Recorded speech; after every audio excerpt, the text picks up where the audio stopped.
better.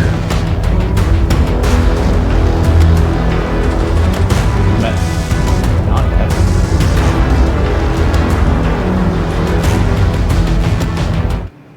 Oh, maybe it's that. Okay. Is that better? Still loud as fuck. Sorry, guys. It was, Oh, Bob, thank you. Lost my job at the bank on my first day. A woman asked me to check her balance, so I pushed her over. Lost my job at the bank on my first day. A woman asked me to check her balance, oh my so god, I pushed it her actually over. took me, like, it like got me. I had to think about it. I was like, what the fuck? I know it's a pun, but I don't get it. Guys, I've been painting with oil paints, exposing myself to fumes. I don't have those brain cells anymore. You can't do this to me. Bob, thank you so much for the subscription. It's very meaningful. I appreciate it greatly. It's good to see everyone again. Sorry about the music thing. I'm actually going to turn my music up. I only have water tonight. I have water, so I'll drink, but... the more you make me drink, the more I'm going to have to pee. So that's your fault. Hope you guys are all having a good time. Yeah, it's been a little while. So dude quoted his sister's army, told him 1,750. I mean, like, if you're painting a full 2K point army of sisters, yes, I'm doing that for my brother, and I wish he paid me money. You know Dark Angel Space Marines? I know them personally, yes. We're close friends. The Lion and I. He said he'll do it in parts. I wouldn't even go more, honestly, dude. Like, you could probably get more money for Sister's Army. They're filled with like little bitties, like they're little bit central, especially the mechs. 40 Sisters, 10 Seraphim. I'm telling you right now, the Seraphim wings are a nightmare. 10 Retributors, 5 Shield Sisters. Shield Sisters are okay. 6 tanks, no, that's more. I'd ask for so many Greebles. Yeah, Bob is correct. I know the last name of the Master of the Raven Wing. Is that like Artorius Darkwingius? Like they're not very original, their names. Lionel, did you know that it's L. Jackson? Is that for real? I don't know if it's Warhammer, man. I can't tell if you're being satirical or not.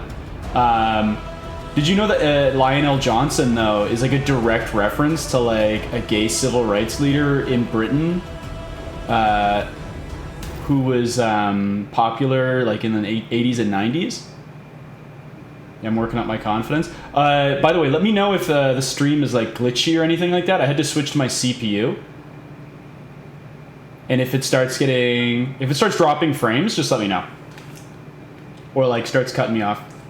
I don't know why, but NVIDIA was like, no, we're not going to let you code anymore. Master of Ravenwing has a model and name. Check it. That's crazy that they would name somebody L. Jackson. Never let it be said that Games Workshop's original. But yeah, I had no idea. The new Lion model is fine. I will probably paint a version of it at some point. But like I never liked Dark Angels very much, so probably that will not be soon. But right now I'm painting freaks. I'm painting these raiders from Creature Caster, who have a wonderful tribes account on My Mini Factory. This man refuses to eat the pun. Commendable. Is it a pun? I told you I don't get them anymore. They just like they're way over the top of my head now. But yeah, so I've been painting these guys. They got tons of... Speaking of Greebles, like, you think I complain about it, but, like, these guys have all the Greebles. But they're also beautiful models, so I really enjoy painting them. They're just a lot of fun. This guy's... The only thing about this guy I don't like so much is his little purity seal up at the top here. It kind of looks like he's got a big red button on his booty. So we'll have to work on that. I got a couple guys out at the moment here that I've been working on. This is the Brute. This guy's actually like pretty big too. Like if you look at like a normal person and then this guy, he's like, well, I guess, yeah, he's like a big boy. But these little chains, this was like the first thing that they put out, and the chains were just like, you can see, like look at his left hand and look at the chain there. You can see all the places it broke. you're playing Star Wars music, the mouse is coming for you. It's funny because I never get the sections of my streams muted that you think I would get muted. It's always just like some random song, I can't remember what it is, like just an insane out there, nobody knows it, and like I'll just get automatically not copyright struck, but like it'll be muted, which is their way of just saying like, hey, don't play that song anymore. But for the vast majority of it, I don't get copyright strike, or I don't get struck at all. Let me just mute that. Show everyone all my texts. Yeah, today though, so what we're gonna do is we're gonna work on this big boy. This is the Genestealer Patriarch. I think it's called a Cthulhu Lord, by a guy called Hive Delta. I really liked this model for a very long time, and I wanted to paint it, and I printed it, and it just kind of sat there staring at me creepily. So we're actually gonna work on it today. Yo, big Genestealer, Agoraphobic, nice to see you. Yeah, we're gonna do the granddaddy of Genestealers. I love these faces and this like bulbous head thing for anything to relate to GSC. But he's also got such like a cool pose. Like look at it. Look at this friggin' guy. Jufrigno, by the way, I was happy to hear that your brother was all right. Glad he's hopefully gonna make a full recovery and all that. That's always a lot.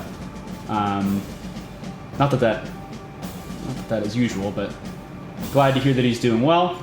So yeah, we're gonna be painting this guy. I've also been painting a ton of other things. Like I don't always post the things that I'm working on, but I got my little dwarves. These guys are great. I've been working on these miners. Not like underage people, but like people who work in a mine. Genestealers and the victim is missing legs? Absolutely. Oh. He had those good genes. Oh, Blenderman, thank you so much for the subscription, buddy. Speaking of, yeah, I can show you part of them. I printed these guys off recently. They're gonna be Crusader Bretonians. I didn't send you pictures of it because I wanted to surprise you. But yeah, I got a ton of these guys. I got 5 knights printed. I got 5 more household knights for you. So we'll be painting and printing those fairly regularly. What else do I got here? I gotta be careful. I got so many lights. Painting some space elves. This guy was actually quite a bit of fun. Used some speed paints, plus obviously some oil paints for this. Gave him a big dirty cloak. I kind of wanted to do some designs on his cloak, but I like jumped the gun and started doing all the muck and stuff. What else is there? Oh yeah, some fun. Highlight my message. Dwarves. Oh yeah, I got some more for you here. I got some Longbeards. Really enjoying these guys. These are such fun, simple models. They don't have like a lot of greebles, so there's nowhere to hide if you you just have to do like a nice clean paint job and like hope that it comes out right. So it's a lot of fun to paint them. They're by Highland Miniatures, by the way. All these little dwarves. Such a good looking space bitch. Thank you. All of these guys are Highland Miniatures. They're great. They do a really good job. I did speckling on this guy's head, like he's got like, I don't know, like he's been out in the sun, but why would a dwarf be out in the sun? Derf. So many derfs. Let's jump into it. Put my mouse over here. Oh, this is fun. Here, I got a little treat for you. They're a nice classic look. I agree. That's why I like them, because they're simple. This is going to be the palette today. We got a white, obviously you can't really see it. White, Fanchon red, dioxazine violet, which is a purple color. What are you again? This is Payne's gray. Black, Van Dyke brown, indigo, radiant violet. Radiant violent. It chooses violence. That's a great color for doing anything with purple. We got a magenta, obviously, radiant blue, titanium for bone, cadmium yellow, and just a nice little snack for yourself if you're feeling hungry mid-broadcast, is to snack on a little bit of cadmium. We got some Indian yellow, some skin tone here, blanking on the name for some reason, some green, and then just some burnt umber in the corner. So a pretty simple palette, like all told. And we're going to use it just to paint this guy pretty quickly. I'm hoping we can actually get him done in 2 to 3 hours, so hope you guys are in for a stream here. Take my big cheap brush here. Where's my white spirits? My white spirits are there. And so for this, obviously we're going to use some magentas. It's going to be Hive Fleet Kraken, whatever the big one is, the purple and white. So lots of magenta, lots of purple, but we're also going to have the masonry and the rubble down here, so those will need some blues. And his carapace will need to be whitish. So we don't want to hit the carapace with anything that's going to stain, because obviously we want that white. We want that white tone to come through, and then we can work with it a little bit more. Okay, let's not dilly dally. Let's grab a little purple. Let's start with the purple because I want to get that right, because that's going to be a big component of this. So the first thing we do, as you relax into the zone of Oblivion music, it's a great model. I agree. I really like its pose, and it just looks so creepy. So the first thing we do here is we just... You know, if you're one of those guys who's like, airbrushes are for nerds and I hate you, and if you use an airbrush, I'll never watch you again, you try oil paints. Don't need airbrushes. In fact, if you airbrush using using oil paints, you'll die. You'll die a terrible, terrible death. So that's going to be great. So what we do is we are just going to have to, not being super careful here, because you can... For these initial pre-glazes, just kind of go buck wild.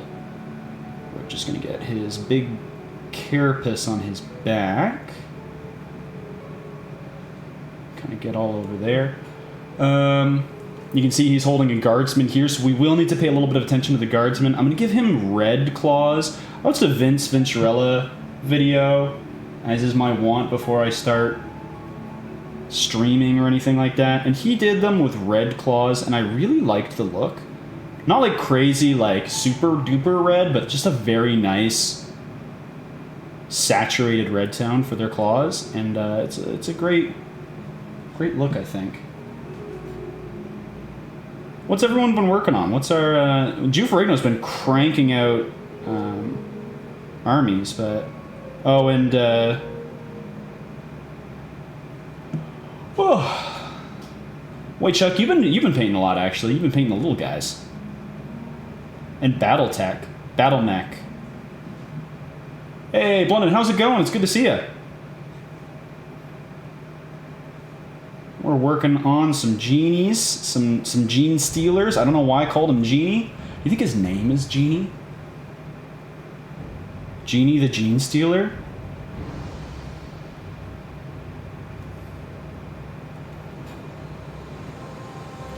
So what we're doing here, I'm trying to decide, should I go purple all the way down? I think so. I think he needs a little more purple. And also, I don't want to do his like tail totally separate from the rest of his body. Take a little bit more black. So when you're doing your pre-glaze, it's my opinion, and this is not universal at all, I like to go as dark as possible. And the reason for that is like the pre-glaze is basically going to get in all of your recesses. And so if it's not as dark as possible, you kind of have to go in and like blackline again, which kind of sucks. But if you go super duper dark, you can get this really beautiful dark tone in the shadows without even having to try. I don't know why I'm being so careful. I should be a little less careful here. It doesn't really matter.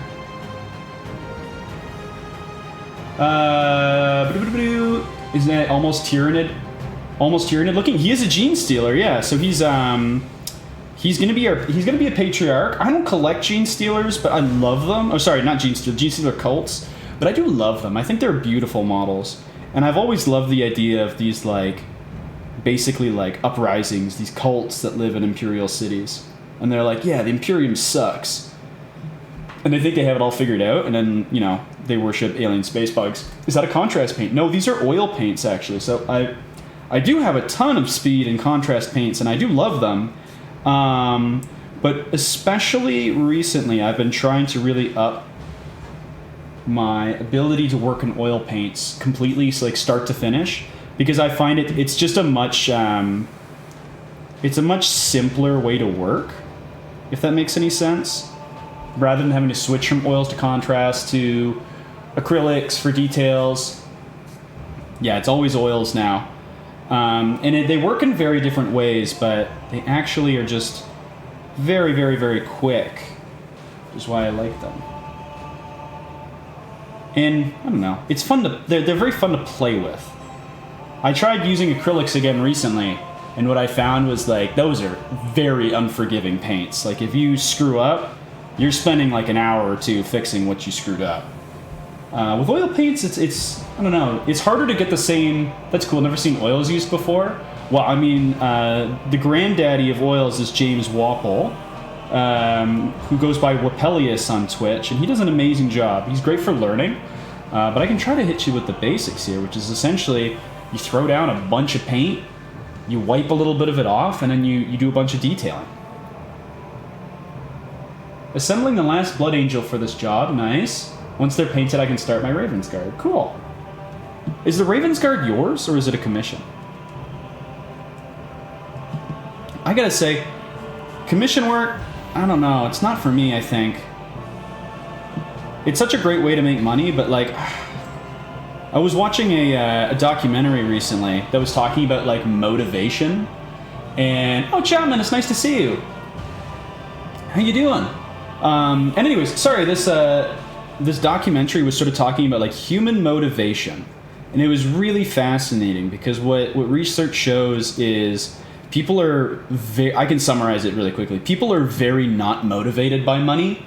They will not do things for money if given the option. So if you take something that you enjoy and you add money to it, it stops being enjoyable. And that's very much what I found with commissions.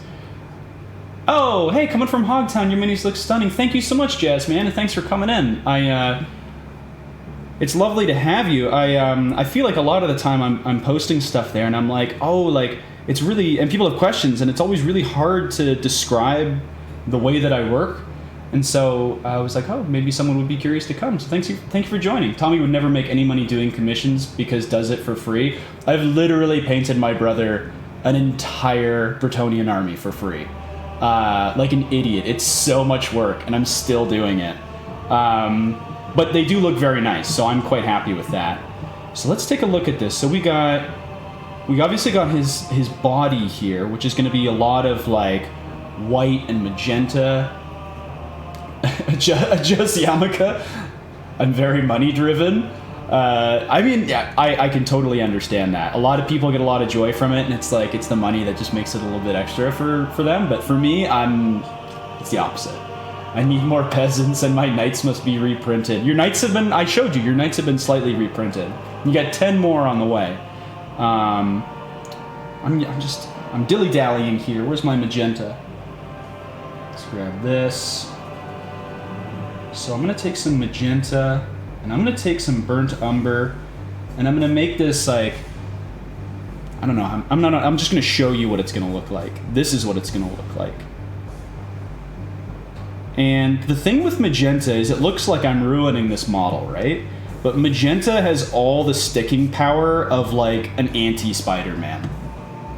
It does not stick to anything, so I can wipe all this away so quickly. But it's going to leave the stain in the shadows because I won't be able to get there. And from there, I can highlight up into bone colors and maybe even some flesh tones, make them look really creepy. Do you thin oils same as normal paints? So, kind of. With oil paints, you use a thing called white spirit or thinner. We just call it thinner. Odorless white thinners or even turpentine can be used. Don't use turpentine indoors, please. And it's about, you know how like you add a little bit of paint to your acrylic, a little bit of water to your acrylic paints and it thins it down and makes it nice and workable. Thinner is about 10 times more powerful. And so you see this is just a tiny amount of thinner into oil paints. And you just get this incredible, almost wash-like consistency basically instantly. What this means for doing highlights and stuff like that is you're often using basically like thick paint. You're using paint straight out of the tube. Now, the nice thing about this is that it's very high-quality paint because obviously real artists use oil paints for their big art. And so for us, we get a lot of paint for pretty cheap because obviously my canvases don't have the same volume as that. Honestly, it's because they asked me when I actually need to side cash on recovering financially my winter layoff, ice storm shortages on my paycheck, ironwork is hard in a Great Lakes winter. Yeah, 100%, man. Lots of people do it to supplement their income, and like that's a perfectly reasonable way to do it. Let's do this a little more. I want this a little bit darker. Now, the thing with oil paints is you do have to do all your own mixing, right? You're not gonna. There's no oil paint called like Troll Snot Green. It's like artist paints names, and that can be very annoying for some people, and they don't like that. And that was very annoying for me when I started, and I did not like that. But I promise you get used to it pretty quickly, and then you go back and you're like, why are these paints named such ridiculous things? There we go. Now, this is the fun part. You do get into a stage a little bit later on. We need some dark in here, actually. You do get into a stage later on that becomes a little bit more finicky, but right now we're just kind of playing around. Like, you can see what I'm doing here. So I'm just taking like literal black and mixing it in because you can see, like, look at his stance, right? It would be less light down here. So what we do is we just mix a little bit of black in, a little bit of purple too, and hopefully we can create some interesting shadows that way. A bit more brown. I'm very rapidly thickening this paint to a consistency. Oh, I forgot about his little arm here. His little, take my strong hand. So I think I saw you get the new speed paints. Did you like them? What did you think about the metallics? I really like the new speed paints. I think they're great. I think they're a perfect alternative to contrast paints. There are some colors in that set that are stinkers. Nuclear Sunrise is a real stinker. But there are lots of really great paints. Like, I have a ton right here. Poppy Red is fantastic. The Speed Paint Medium is actually great. Crusader Skin is a classic. Actually, all the skin tones there are really good. Oh, Highlight is Noble Skin from them. They do such a great job with darker skin tones. Like, it actually makes painting darker skin tones so wondrously easy on minis. I wish I had my cultists up here because I could show you them. There we go. Let's just get all these feet. Genie the Tyrannid, Genestealer does love feet pics. That's why they invade Imperial worlds. Nothing but feet pics. Feet pics and biomass. There we go. So he's kind of turning it into sort of like almost like a rainbow. It is Pride Month. But you're going to see, like, once we put all this down, the whole purpose of this step is to create a workable surface that you can then build on. Basically what you do is you take away all this extra gross paint here and you just build on top of it. And you use it to sort of influence the paints that go on top. So for the people who are less familiar with oil paints, that's the whole thought process. It is very, very fun. It is. I was thinking about this today. I always struggle right before I'm painting. Like, I get in my own head and I get super anxious about, like, what to do or how it's gonna work or how am I gonna put these colors together. And, like, as soon as you start, it's wonderful. Like, all of that noise kind of just goes away. Is anyone getting Leviathan, the new big box set from GW? I'm hearing a lot of waffle about it. A lot of people have opinions. There we go. Just mix all that together. You can wipe away. What do you mean take it away? So that's a great question. I mean, if you've never seen it before, it makes no sense. Oil paints don't dry for a very long time. See, what you do is you take makeup sponges like this, and I'll just demonstrate a little bit of what I mean here. You can take them and you can literally wipe away the paint, and it comes away. Right? and then you can some of them stain the colors underneath, and so you can get really, really interesting interactions that way. What else am I doing here? What am I missing? I'm always missing something. Oh, his foot. Model this size, you kind of got to get creative and get way down in there. Got to work hard for those feet pics. Wish I was getting Leviathan, but money is way tight. Yeah, is it really expensive? I don't really know. Like, how many US dollary dues is it? Because I feel like I heard it was quite expensive, and I was kind of shocked. Because with their box sets, they always try to keep them cheap, right? Yeah, that's real different. The first time I did it, I was like, it's kind of like a what situation? Like, you just don't know how it does that. And it becomes so helpful, because if you make a mistake, just bloop, and it's gone. It's not quite that simple, but as long as you know what you're doing and you've experimented enough, it's literally not a big deal if you make a mistake. What the fuck? How was I not subscribed? Well, I mean, I had been away. Like, this is my first stream in a couple months. I'm supposed to, but my local store that my buddy owns doesn't have a great track record of getting things in. A lot of the time, that's not really their fault, but I totally get that, right? Like, a lot of times, that's actually GW just not providing enough product. All right, let's move into... Okay, so we got some rubble, some Imperial rubble here. That typically, I paint a very dark blue. And some people get quite surprised by that, but concrete and gray tones and rubble, rather than using black or gray, I like to use a nice blue. I'll show you what I mean here. You just get it all up in there. And this is where you can start to get like really... See, I'm just messing up.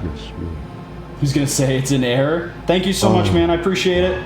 Subscriptions always help. Okay, there we go. Was gonna say, it's an error. Thanks, voice to chat. No, I appreciate it. You guys know it just goes right back into this, so I greatly appreciate it. I got mine reserved on my LGS. Yeah, I heard it's a great set. I don't love the Space Marines myself, but I think the Tyranids looked really cool. I thought the same thing with the last big box set kind of thing. I thought the Necrons were way cool, which is why I have a Necron army, to be fair. I love the new Necron designs. I think they're sweet. The new destroyers are so cool. Very War of the Worldsy. Tommy not using Payne's Gray, shocking. I use Payne's Gray. Payne's Gray is actually this guy's hair. The base tone for this guy's hair. And I built up using a gray. Which, yeah, I still use it. I don't use it as much. I've moved into much like stronger colors typically, but I do like Payne's Gray a lot. I'm a big simp for Payne's Gray. There we go. If you want to split the box, I'll take the Marines. Well, the thing is like I'm not really collecting a Tyranids army. Like, I'm doing this guy because it's just such a cool model, right? It's such a well done model. But I'm not really collecting a Bugs army. Although I could. I think they're really interesting. I literally just have too many models. That's actually the long and short of it. I have too many models. My house is filling up. So eventually, just gonna wipe all the paint off there. Yeah, if you give us 5-10 minutes tops, we'll wipe all the paint off, and you'll see. It's kind of like the ultimate Zenithal highlight. Like, it's all just white, and so when you wipe it away from the tops and it stains, it turns everything different colors, but keeps the richness of color in the shadow.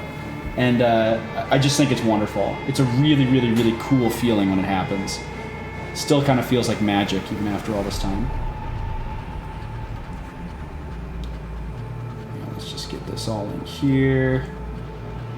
So I've got a lot of thinner in this right now. The more thinner you put into it, the easier it is for it to come off the brush. And it has a capillary action, so it runs into recesses like a contrast paint. There we go. So we've got some steel here. Same thing with steel. I like to use, oops, let's not break anything off this guy. I like to use deep dark blues for this as well. But I'm also going to work some skin tone into it, and the skin tone is really interesting. This is obviously like busted down rebar and stuff like that. You can use the skin tone as a great start for skin tone and browns for a great start to rust. So hopefully I can show you just how great rust can look before the end of tonight.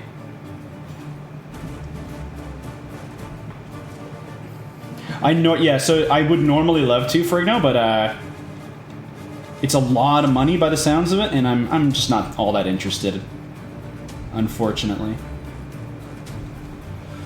Okay, so that's most of that there. I'm just gonna kind of hit that as well. And just like, it's so funny because it looks so terrible, and then all of a sudden it doesn't. And it's just kind of like it'll get you, I promise. This guy's going to be Acadian, obviously, so he's going to have sort of green armor, flesh here, lots of red because he's been torn to pieces. And then maybe we'll do some like blood dripping down around the claws and stuff. That'd be cool. Let's take our black Van Dyke Brown. Let's push that Van Dyke Brown out. Not every oil paint is a staining color. And by that I mean some oil paints don't stick around. They just wipe right off. And there's nothing remaining afterwards. And that can be great because sometimes you just want them not to be there. But what I want right now is I want as much staining as possible. I don't want to have to do the work of painting everything. I want to let the stain do it for me, basically. And so that's why I'm really shoving this paint down into the recesses, because the more areas that it's in, the less work I kind of have to do. So now that I think about it, it's actually quite a complex model in terms of the number of colors I'm using. Sometimes you can just get away with like a lot of brown, a lot of blue, a lot of purple. I love to shove it down in the recess. You can take that a number of ways. There we go. And next thing we're gonna do here. Okay, so we got most of the recesses down. I think some of this is going to be brick. Imperial cities tend to like not be just made out of like concrete, whatever they call it, ferrocrete. They also tend to have like older styles of building and damage. So I'm going to take a little bit of what I use for my flesh tone here and mix it with a little bit of brown, just burnt umber. And I'm just going to come in like this, and I'm going to hit a few of these areas here. And I hope you can kind of see it. It's very dark at the moment, but it'll rapidly become more visible. I hope you can see it. I'm just going to turn it into this rusty brick color. And then I'm also going to use this at the same time up here and up here. I'm just going to push it all around, like the ultimate wet blending, literally. And just find areas, just stain everything. Oh! Can you guys, are you still there? Am I still live? My camera's frozen? Sound off if you're there.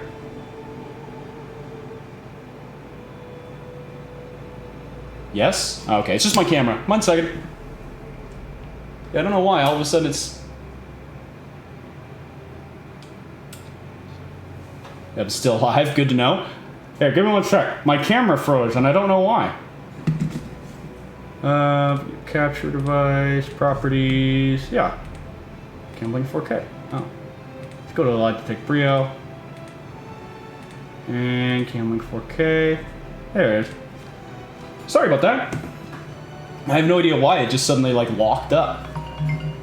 Who is calling me? Why is Robert calling? Hello? Why are you calling me? You're in the chat. Okay. Just my brother calling me. I think he was trying to let me know I'm still live. Alright. Oh. A little bit out of focus, guys. Sorry about that. When I reset it, it has to like find it again. There we go. And we just keep pulling this rusty, muddy color. Pushing it, especially into recesses, like where you can see like damage from guns and stuff like that. That's a really nice area to put it in. Realizing that the particular sound of the words that I'm saying, nobody clip chimp that. There we go. So like especially bullet holes and the edges, anywhere with this metal, that's all fair game. Even a little bit in here. Oh, a whole wall over here I didn't see. We got some recesses back here. Now it's important to mention that like for most of this, you can see it's gonna be really hard for me to get in there. I'm basically not gonna do anything with it. Like this is as far as it gets in terms of paint. But because this guy is the main subject, he's gonna get a lot more work, especially around here. But way down deep in there, you're never gonna see it. Even on the tabletop, you would never see it. So I don't really worry about it as much. Okay, so we only just have this guy left. I think what I'm gonna do here is just take a little bit of, okay, we got some greens, got some reds, obviously. Let's make a little bit of a gore color. All right, some gore. If I had some alizarin crimson, that would be perfect. Take some.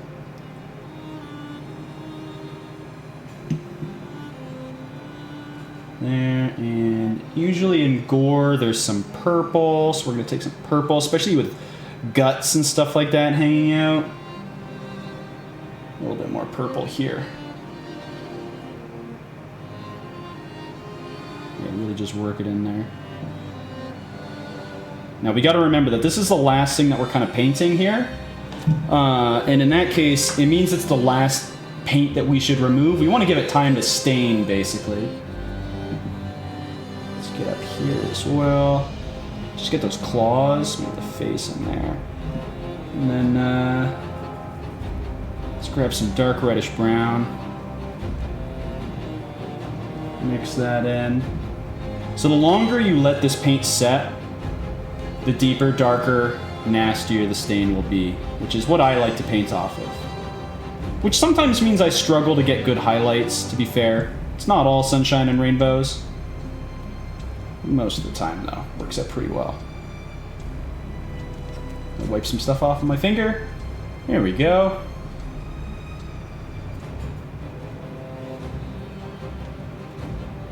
Got some stuff back here, too. All right. Now, I think, let's test this out. I think we should basically be ready to go. I forgot how much I enjoy just listening to you talk.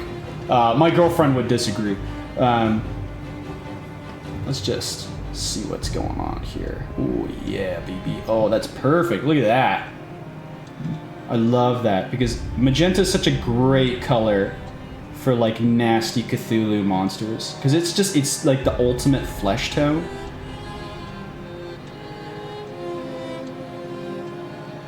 And now the real like thing here is when I first started, I was like, oh, I'm done. And what you got to remember is like you got to go back in, you got to get those darks and you got to get those lights again. But this is such a satisfying part that when I first started painting with oils, I would just get lost in it. I was like, oh my God, it's like, you just cannot get this with acrylics, this feeling. So you can see how he's sort of like very pale and bleached almost, but with these really dark magenta shades in the shadows. That's basically perfect. Like that's basically what I wanted for him. It's almost a little too white. It doesn't give me a lot of space to like go up in terms of tone, but we'll figure it out. We can always darken it down if we need to. We can always use some grays. Get his claw over here. You use a lot of these, by the way, so buy these in bulk. And we just go around. It's very nice to just sort of sit here with you guys and paint and chat. Love hearing about the things you guys are working on, so It's always really nice.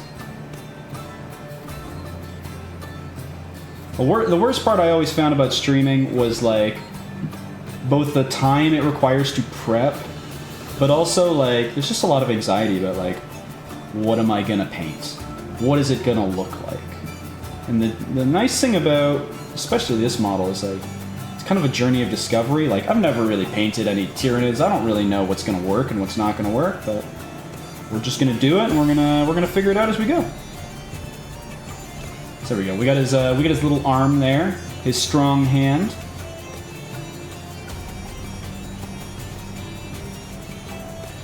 Yeah. And the nice thing is, so what you got to remember is there's a layer of active paint all over him.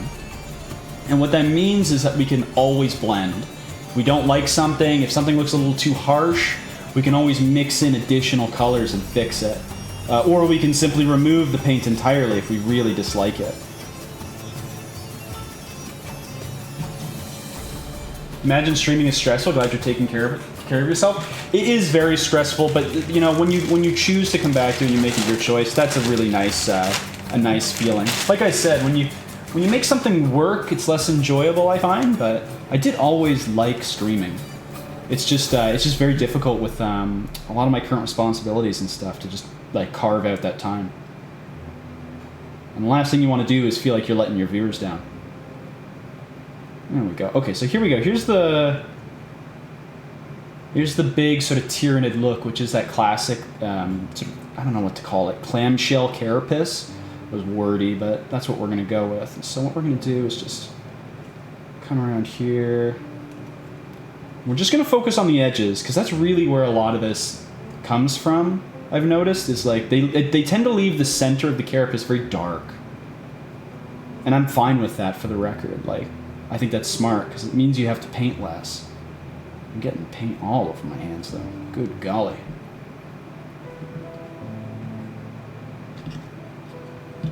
Let's get down there. Get his feet. Once again, those feet picks are important. A lot of paint on this model, so when there's a lot of paint you run out of these very quickly, don't be afraid to just use fresh ones. And around there, let's see how this, okay, so it's starting to look good. Oh yeah, that concrete's coming along very nicely.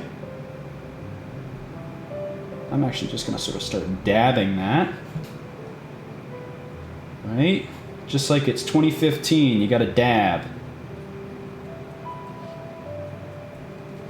And we're not going to remove all of the paint here, remember. That's not the goal. The goal is not to be like, let's strip him down. The goal is actually, oh, that's looking good. Let's pull that away. That's going to lead to some nice, really desaturated armor. We're going to have to pump up the saturation on this gore a lot, but that should be relatively easy. You see he's kind of holding this, like, messed up guy here. Let's not snap his arm off. And there we go, get in there as well. So you can start to see where this, like, where the highlights are going to go. It's almost like as you pull paint away, it's like a map revealing itself, like what your paint job is going to be, how you should be approaching it. Which is a great feeling, for the record. Like it takes a lot of the guesswork out to be like, that's where, you know, the highest points are. That's how the paint's going to work as I work on it. Because you know that paint better work.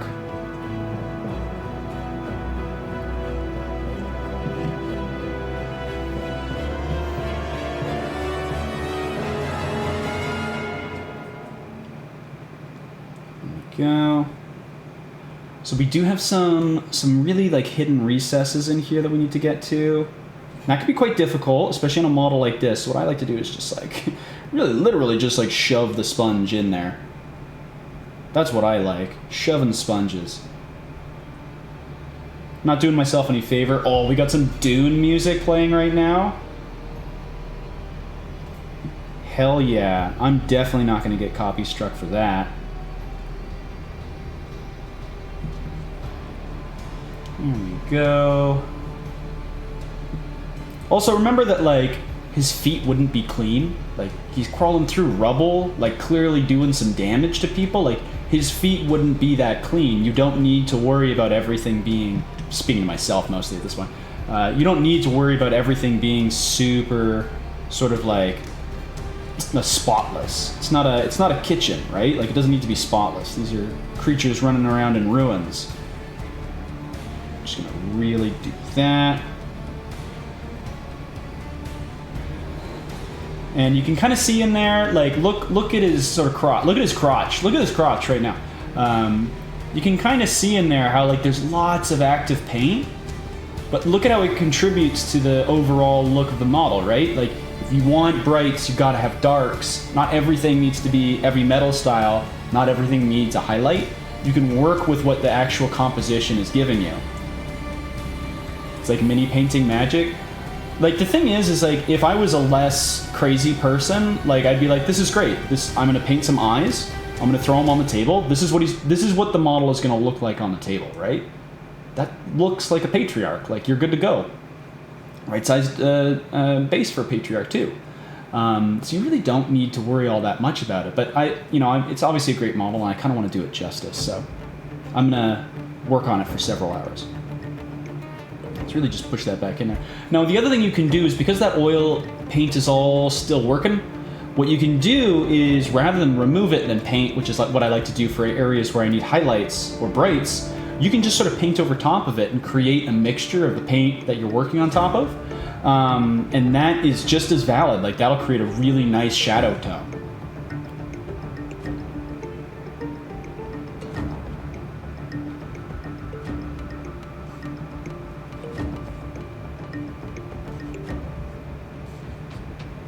Go. Now, he's got a face in there, but for the life of me, I think it's been crushed. So I'm not gonna focus too much on it for the record. Okay, we're almost there. This really is going quite nicely, to be honest. Definitely, if I was gonna paint like a larger force of Tyranids, this would be how I would do it, because this bright white bony color in here is just doing work for me. Do you keep using your oils from here or go to acrylics? So oils that are left on this model right now would probably take 24 to 48 hours to dry. And then you can work on top of them if you want. You 100% can do that. The reason that I do this is because I like having a workable layer that then I can create more interesting tones on top of. And what that means is, well, it's actually way easier just to show you. Let me grab my Filberts brush here, and we're gonna mix a tone, sort of like a very light purple, I think. No, maybe more magenta tone. Maybe just a straight bone color. Let's go to the bone zone here.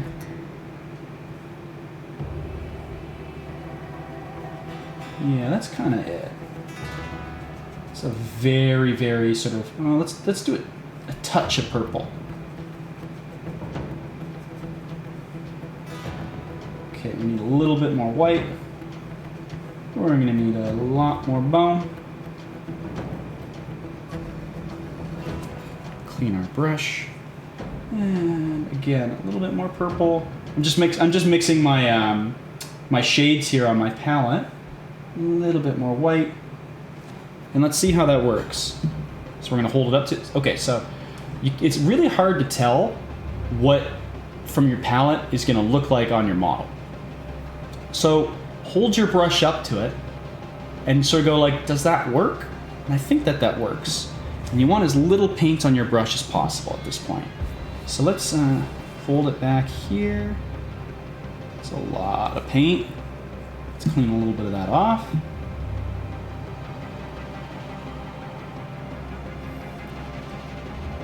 Let's do that. Okay. He's got some eyes down here, so we'll start there as well. So that's kind of crazy, right? Like, again, it starts at a very insane place that you're like, that's never gonna look good. And it comes down to a place where you're like, that looks better. Hopefully it looks good, but at the very least, it'll look better. Okay. I'm gonna do this. You can see how much paint is coming off the model. Some people get very surprised by that.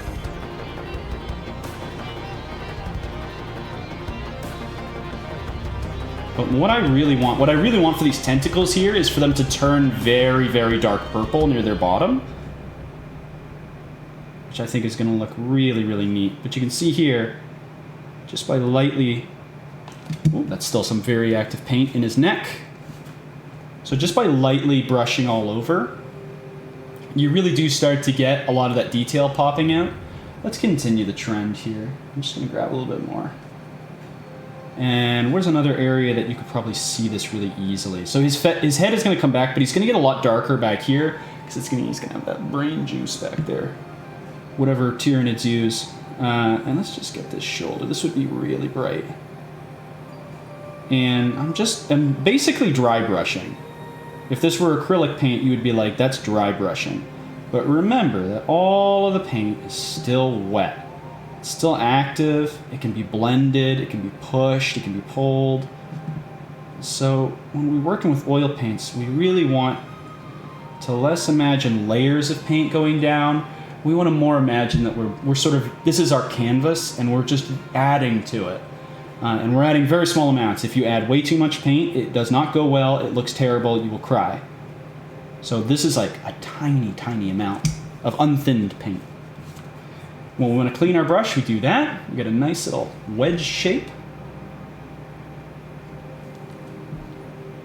And then we start finding areas that we want to sort of pick out in terms of what we want them to be. Like that. That. There we go. Another good thing to remember when you're painting, really any model, this isn't sort of an acrylic versus oil thing. Not that there's anything wrong with using acrylics. Is without dark areas, light areas don't look good. All right? So I made the mistake very early on of like, I wanted to go everywhere as light as possible, make everything look the same level of light. Like use those same three colors to achieve those similar highlights on every piece. But if you don't have darks in the underside, you're not going to be able to focus on the lights up here, right? Why do you guys have so many raccoons in Toronto? You mind your own business, American. Don't ask why we're building a raccoon army. Soon you're going to know. It's actually just because people are filthy here, and like raccoons are like the ultimate like scavenger. And so what they do is there's just lots of stuff for them to eat, so they just have lots of kids. And people just don't do a great job of cleaning up after themselves. So we get tons of raccoons. There we go. Okay, so just to show you where the head is going to go, I've left it just a quick little bit here. This is a totally dry brush, just a really soft brush. And I'm just going to come around the edges here. I'm gently sort of tapping it. And what this does is it just gently pushes that paint around, blends with the layers still there, and you get this very nice, beautiful gradient. So look at that face now as compared to before. You can no longer see sort of like the splotchy areas. Here, let's zoom in.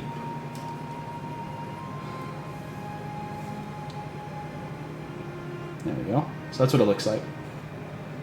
And so what you're looking for is like, let me find an area. Okay, so you see right here, up the shoulder, see those ugly looking lines? We're just gonna go in and we're just gonna obliterate them. Bye-bye. No more lines. Let's see if I can get that a little bit better. Yeah, no more lines. Same thing here, no more lines. Ooh, right here, you see these? That's a big splotch of paint.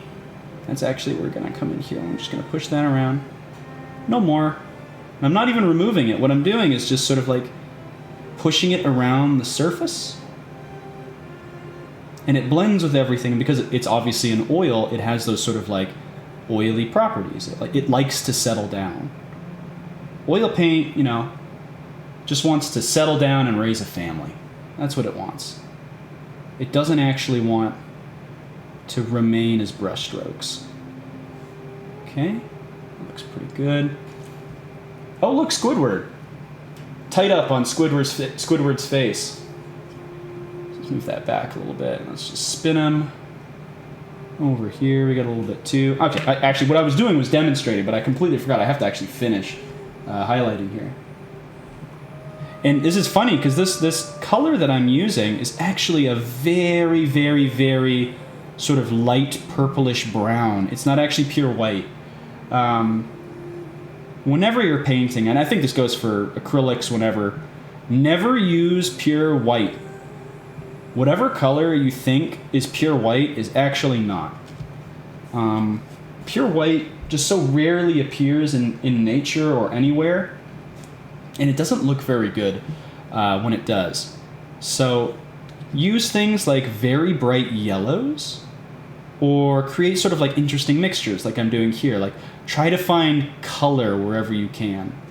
That's a big... It's a big improvement to, I think, any paint job, is when you can just see, like, oh, there's so much color. So I'll put a little bit more white. Grab a little bit more purple. Just grab a little bit of that. There we go. That's still a little bit too purple. Let's pull that all away. See how we got here. Oh, that actually looks good. Okay. So we got a lot more paint on here now, so let's just be careful. But we need to get in here, and so I'm going to show you what I mean about blending. So this is, again, a very, very light purple. Sort of purplish brown tone. I'm just going to reach in there, and I'm, right? Just going to gently caress his thigh. And then we're just going to get these little spiky bits here as well. Up top on the shoulder there. I got so much paint on my brush that I'm kind of like going nuts. Right? Just push that around. So I do want these to be very, very dark and well defined. Remember, it's impossible to have highlights without darks. So... Don't be afraid of very dark shadows. Unless there's a monster in them, and then, you know, unless this guy's in them, and then just, you know, stay away.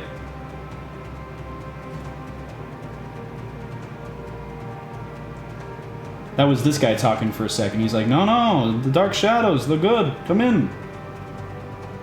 That was my, I think, who was that? That was the scientist from Futurama. Zoidberg. That was my Zoidberg impression. Come on in, everybody.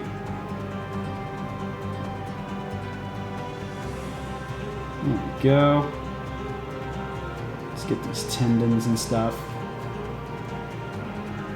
So I'm hoping you're starting to see where this is going. There's still a lot of work to do, but I think we're closing in on sort of like what we eventually do want the overall mini to appear like. Just get that as well. Just get back here. And you can see how mixed up that paint is now. You can sort of see just how much of the paint on the model is mixing in with that. We don't really love that after a while. We have to go back and clean our brush on a piece of paper towel. We don't rinse our brush, obviously, because this is basically pure dry paint. If we used White Spirit right now, what would end up happening is we'd flood our model with paint. Because White Spirit is just so powerful at doing stuff like that. Okay, let's do that. Good. He's got an eye in his mouth down here. My goodness.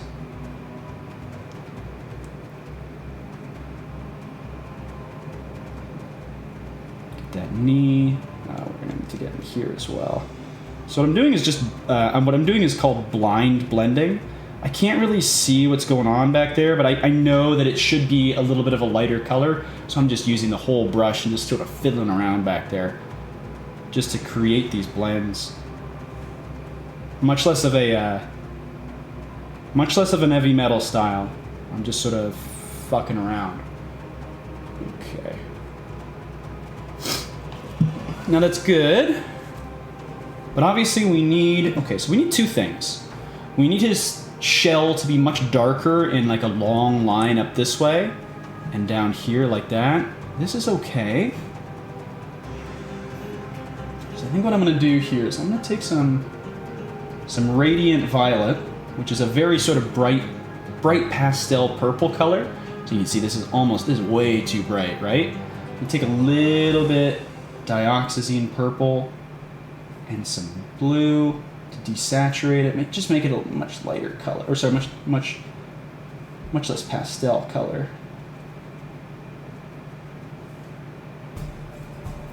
Even a little bit of purple. Ooh, even a little bit of that magenta to cool it down. Oh yeah, that's much better. I feel more grimdark's style of painting, if that makes sense. It's very grimdark, yeah. So a lot of people who do that like super grimdark, like super like rough looking, like guys coming out of the muck, they use oil paints to weather their models because it just does such a great job of sort of covering everything. I vote for Egyptian Violet, Dioxazine right now, but it's basically the same thing. Sort of. So we're just going to come around here. And this is a much cooler purple in my opinion. And we're going to do just like the exact same thing we did on the skin. There we go. But just around the edges, because like that's really where the action happens in terms of carapaces. Just around the edges. Oops, kind of screwed that one up. I had way too much gusto. We're just gonna keep turning him around. Turn. Get in under here, but not into the deepest shadows. We don't want to get to the deepest shadows because we want to maintain that dark. Right? Just like that. And this is even probably a little bright, but you'll see what happens. Because we needed to go a little bit brighter than probably what you think is necessary.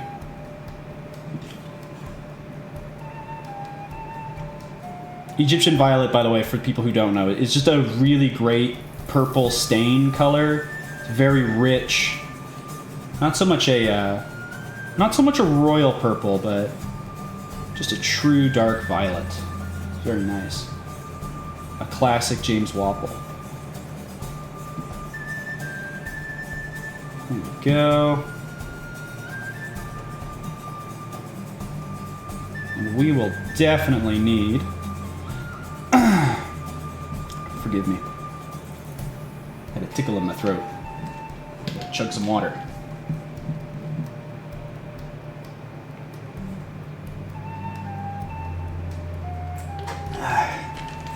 There we go.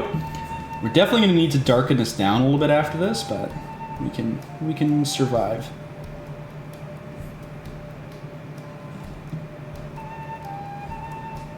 There we go.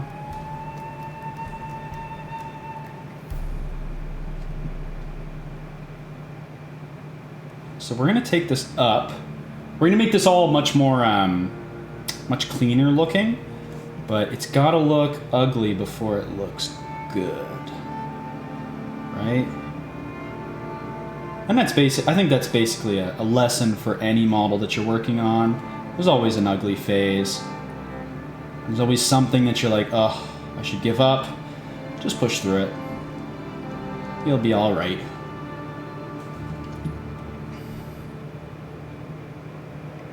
Okay. And basically, the way that I like to work is I like to go dark, dark, bright, dark, bright, dark, bright. Okay, I'm sold. I'm gonna need to try this oil paint thing. Gotta do it.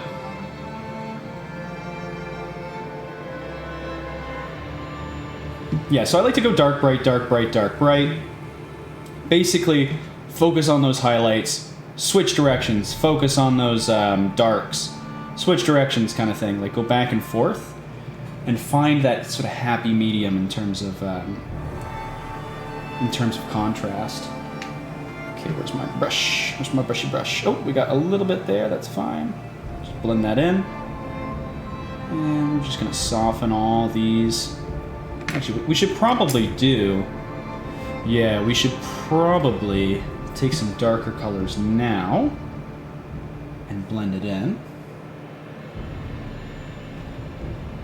Okay. There's a lot of paint here. There we go. And dark, dark, dark, dark. Basically re-adding in the Egyptian violet. Sorry, not the Egyptian violet. You got me thinking about Egyptian violet. We're just taking the purple that we took out and adding it back in strategically. Right? That initial pre-glaze kind of did its work, but now we kind of need it. We need its strength again.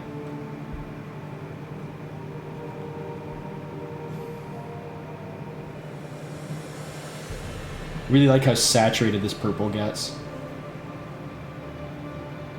When you do this, this is nice. Okay.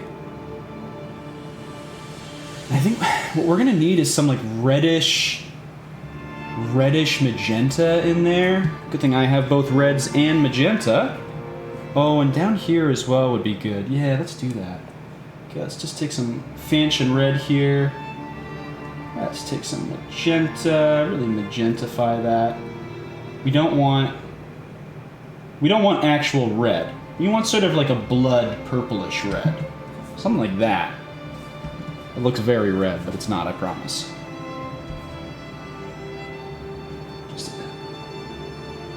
Just a taste of white spirit to get that moving. And push that in. Up here.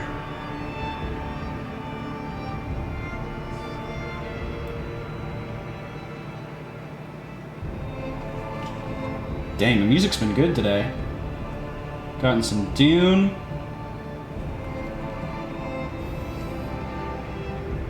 Gotten whatever the heck this is.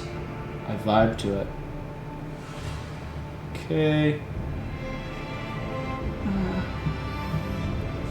Now, should I put it into all the recesses there? That's the real question.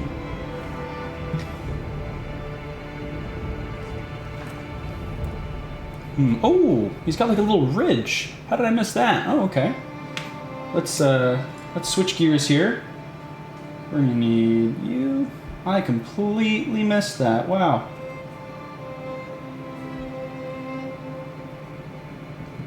I'm gonna grab some really dark black purple. Okay.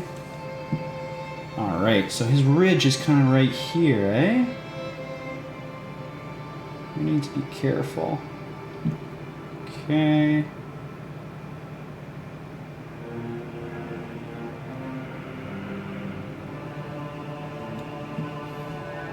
There we go. Yeah, I didn't see this. This is so funny. It's like a... It's actually kind of difficult to see in the right light, but it's like a ridge on his forehead, which of course he's a Genestealer, right? Like, that makes sense that he would have a ridge on his forehead. Do you think Genestealers were inspired by like Star Trek? I've been watching a lot of... what Patreons are you sub to and any new printers? No new printers or anything like that. I've been running the Saturn II very, very happily. I haven't even touched my Anycubic 4K because of it. I've been very, very content, to be honest, with my my Saturn 8K. But yeah, nothing in terms of new Patreons. I've been at Highlands, Last Sword, a couple Lost Kingdoms, lots of fantasy stuff.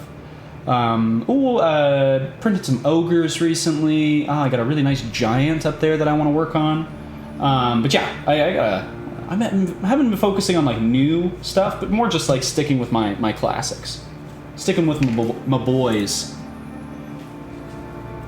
Okay, let's do some stuff to this. Let's do some stuff to his claws. I wanna start picking those out.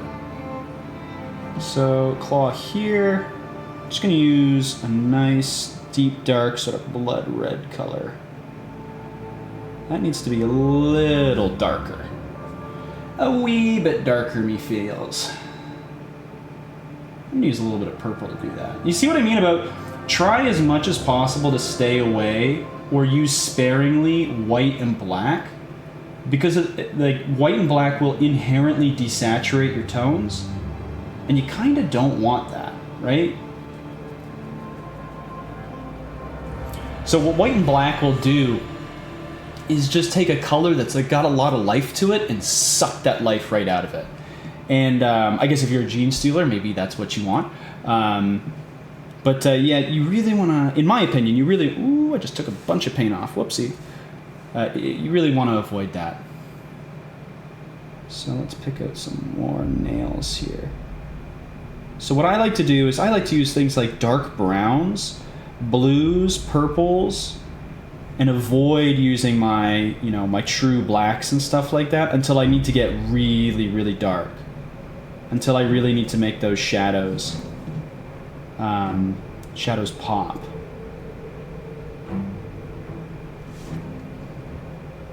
That looks pretty good.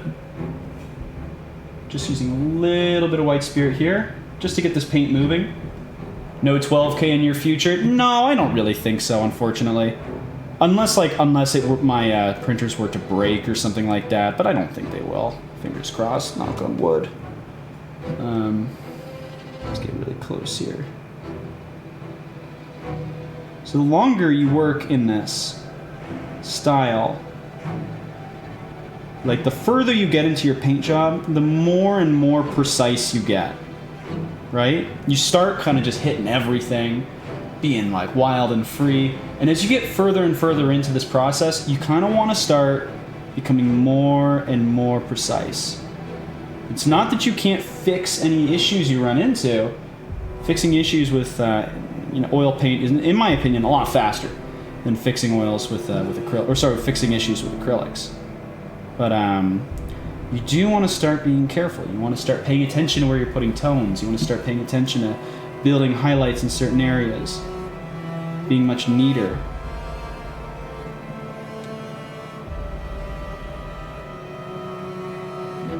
And this is kind of where I start to think about that, is in details like claws. Some people really like to plan their compositions out very much in depth ahead of time. I don't really do that either. I just have a bunch of colors and I'm like, I'm going to use all these colors. And as long as you know what your colors do, you can kind of get away with that. So become familiar with paints that you like. It'll really benefit you, both for acrylics and oil paints. Okay. Alright. Yeah, that's looking good. You can't even see that foot back there, so I'm not too worried about it. That's just going to be in shadow, basically. Let's change gears here. Let's really clean out that brush. Even use some white spirits on it. Really just pull a lot of that purple paint out. I like Filbert's brushes like this because they're wide and flat, and that lets you do some interesting stuff. So essentially, I've realized I've ignored all of my building material, and that's no good. We really don't want to ignore our base.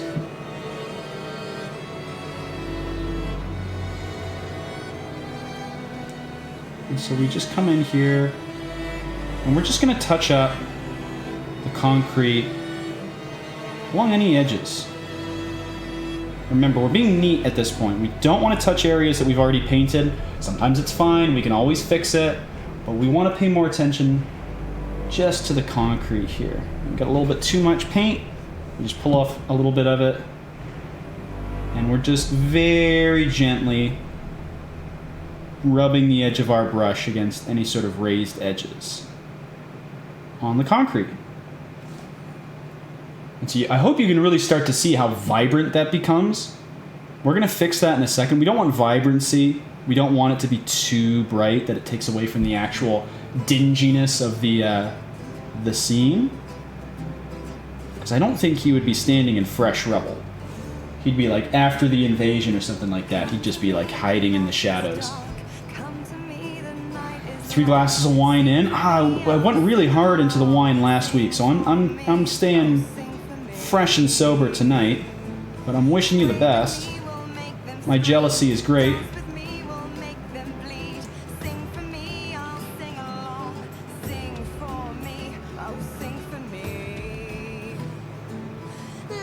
we go.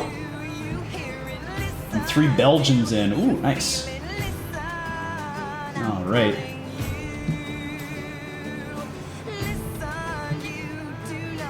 This is Not My Tater's favorite song.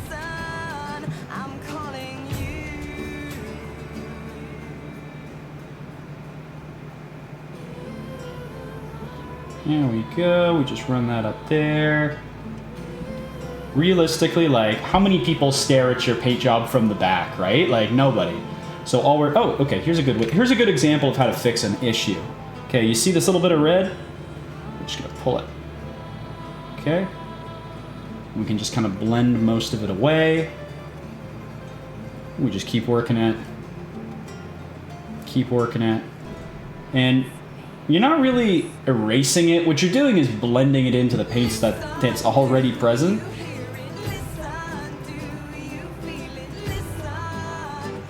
Do we call Tinvier? Oh god, Tinvier. Let's call Tinvier. Oh, that bottle of wine, dude. That definitely didn't do my paint job any favors.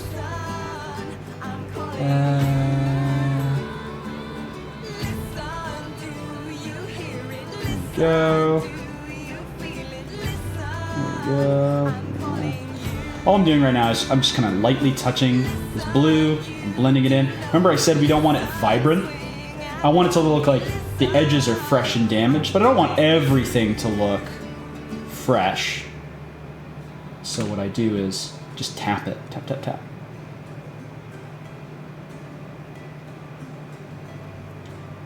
And we do have to put some rust in here, so we're going to do some streaky rust.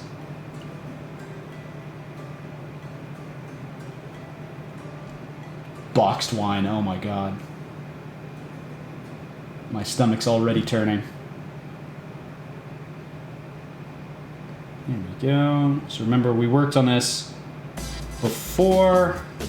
Then we put some paint down, then we left, now we're coming back. And that's, like I said, that's basically my modus operandi, is to leave, come back, leave, come back, leave, come back.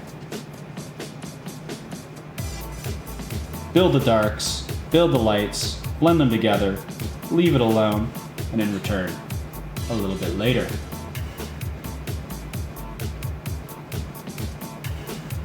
Okay, and now we can kind of do this.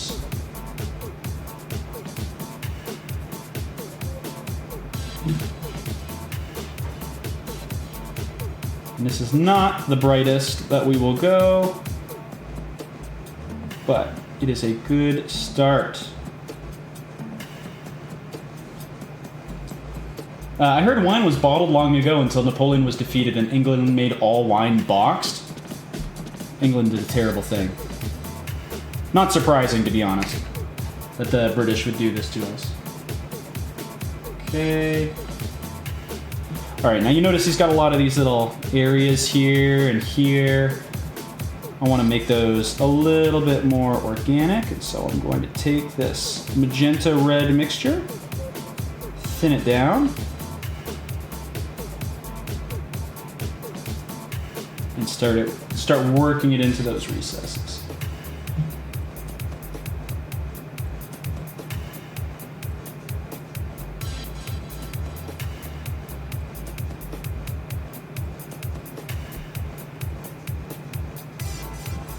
Bottled wine is known to summon Chevalier of Saber wine. I don't know what that means. I've never been attacked by Chevalier while I was unbottling my wine, but you know, not all experiences are the same. Okay, there we go.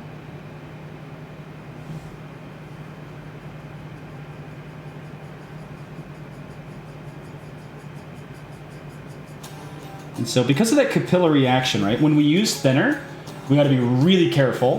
One, because it will destroy whatever paint you put it on.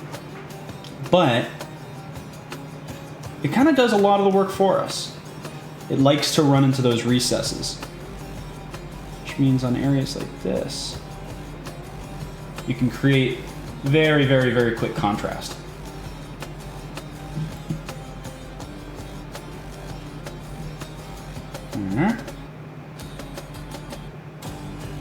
There we go. Get in here as well.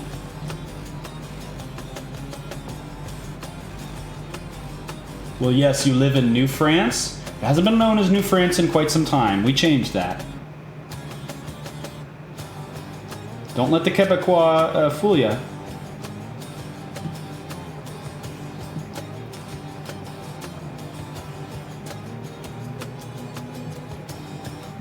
Okay, he's got stuff in here in his hand. Let's touch that as well. Now some of this I will need to come back and touch up, but sometimes you can just do this and like just walk away. Okay. Kind of like a contrast paint in recesses, like thin down oil paint does a lot of that work for you.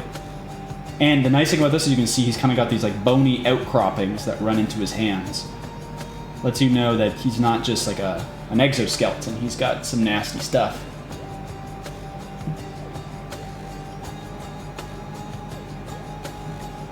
He's got some nasty stuff waiting for you, especially if you're a guardsman, apparently. Let's take a little bit of this, actually, now that I'm looking at the guardsman. And we're doing gore. It's good to start with like a purplish, very dark red.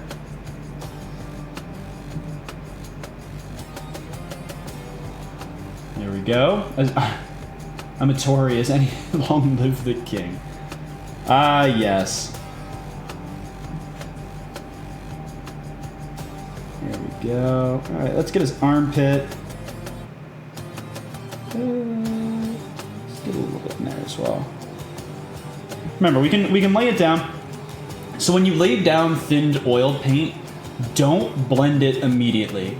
Lay down the paint, go work on something else, and then return to that paint later and then blend it. You do not want to touch it when it's active because it'll just get everywhere. It's very, very easy to blend thin down oil paints, which is what I'm using here to get this sort of like red tone.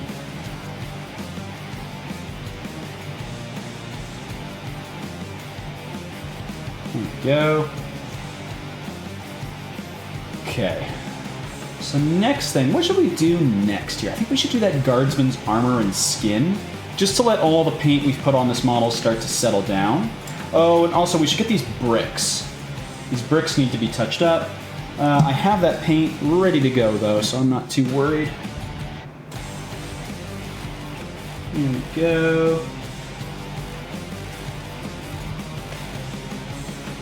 Let's grab a little bit of a lightener there. Just a little bit of very, sort of like an ice yellow color. Just to give us that extra little bit of oomph. And we're just gonna paint some bricks. Remembering always, this is not acrylic paint. Do not paint the whole thing. You're always creating blends. You're always looking to use the paint already on the model because it's still active. If you painted the whole friggin' thing, you'd just make a mess. So if you just paint little areas around the thing, right? It's a much more patient style of working, I think, is to look at it and be like, how can I use what's already there to make this look real? And I think those are pretty good bricks, right? Like that looks like a brick. That looks like something you'd throw at your political enemies. I just walk around the States stating I don't recognize the government. I'm sure the police love you. I'm sure they're very happy with you. Remember always, the sun never sets on the empire. I mean, it does now, which is very funny. There we go. Okay. And his eyes have got to be yellow, right? Like, just like bright yellow eyes. Oh, that's going to be so cool. I'm so excited for that. The other thing we're going to do is we're going to take this tone and we're just going to... Look at this. That looks like rusty metal, doesn't it? Actually, a little bit of burnt umber is going to sell that a little bit better. Actually, a lot of burnt umber because it's a really powerful paint. And we're going to look up here. And we're just going to make this a real rusty tone. And we don't really need to worry too much. Your eye kind of looks at that, right? Like, these are almost the same tone, but your eye looks at that and it goes, that's a brick. Your eye's going to look at that and it's going to say, that's rust. And the only real difference is that your brain is trained to recognize objects as much as colors. And so you can use that to create a unified scene without trying too hard. It's like, I don't need to get out, like brick red and dark rust. Those are functionally the same tones. And so you can just play around with them. That's another reason why I like working with like a palette like this, is because I never need to go and get new paints typically. I can just make whatever I need. Bright green. Oh, bright green. So yellow is the contrast of purple, which is why I'm saying yellow, right?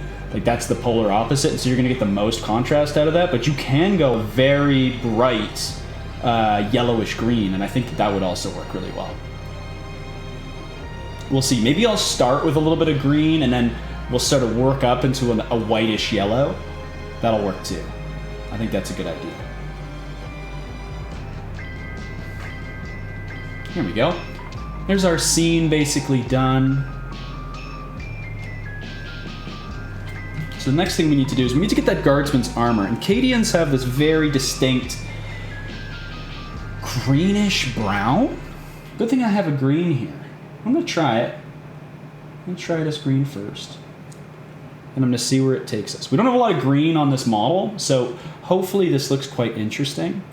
But it may just look black.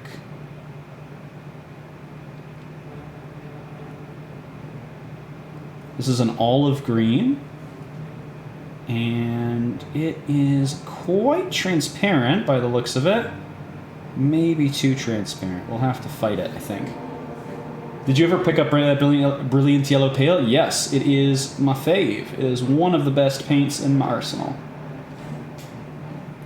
That's a good first attempt, I think. So what I'm going to do is I'm just going to take a tiny bit of yellow as a sort of, come on, you can do it. I gotta make like a yellowish greenish highlight to this, and it's gotta be more opaque. So I think I'm gonna try this.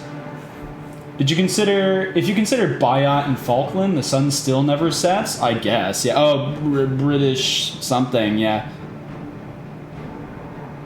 I was trying to remember what Biot was. Now that's a little bit better, I think.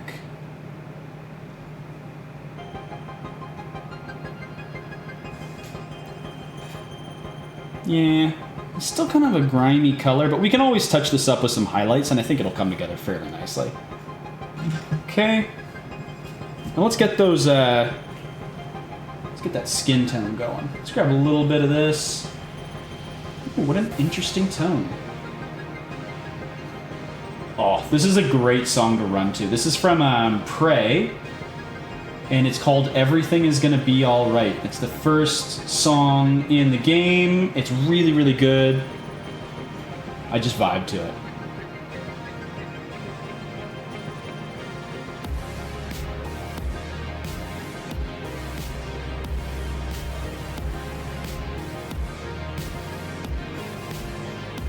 There we go.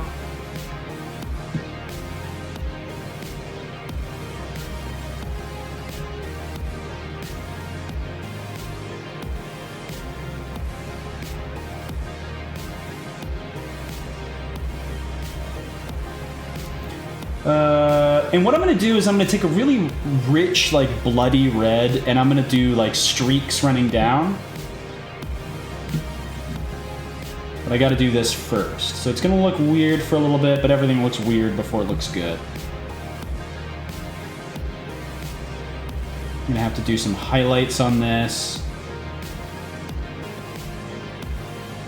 My favorite trick with a brush like this is turning it sideways. It's like a secret move for doing like really nice highlights. Let me drink some water here.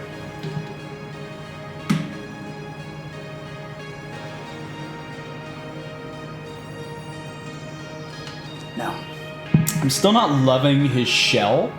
I think we're gonna need to do some serious work on that, but we're sort of moving in. Like, we start very general. We start very much like, we start from the outside in. We start really rough, really just basic tones, and then we start to focus in on, like, this should be this color. Okay, this should be this color. Okay, this should be darker. Okay, this should be brighter. We go back and forth, finding those areas that we like, and then we emphasize them bit by bit. And so, for instance, what I'm going to do is take his chitin shell, I'm going to highlight it, so do some spot highlighting, and that's hopefully going to overall increase it. A great thing to do is always blackline. Blacklining will give you so much depth of color, and it's so easy to do. Never not a reason to blackline, in my opinion.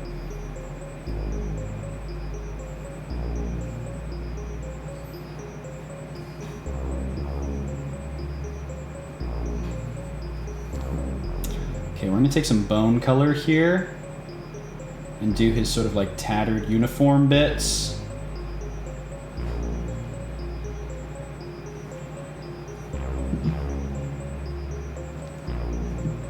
Right. Let's clean this off. Grab some more here. This is a bony color. It's called Titanium Buff. Basically, it's just a very strong brownish white tone. And all we're trying to do is get some good contrast here. We're going to leave this alone for quite a while. That's a lot of paint on there. You're not waiting for it to dry. What you're waiting for it to do is set. And what that means is, like, oil paint with even a tiny amount of thinner, it wants to move around, it wants to be reactive, it wants to mix. If you let it sit for a little bit and you let that thinner evaporate, it becomes much easier to control. It becomes much harder to blend with it, even though it's still active, and so you have much more control over the blend that you're doing.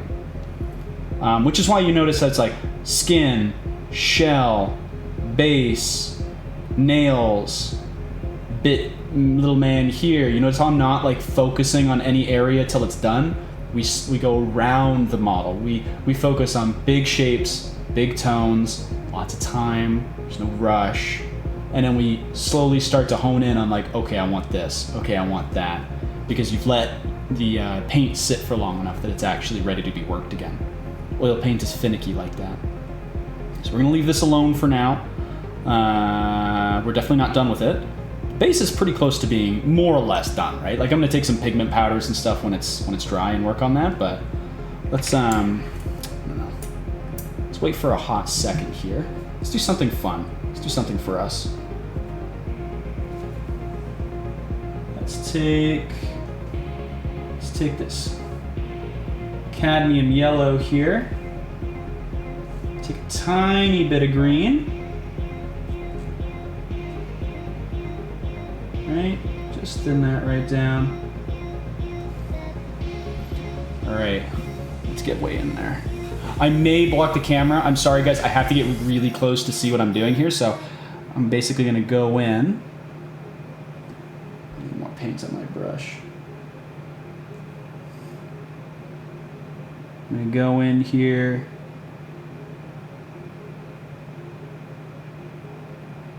Thin paint.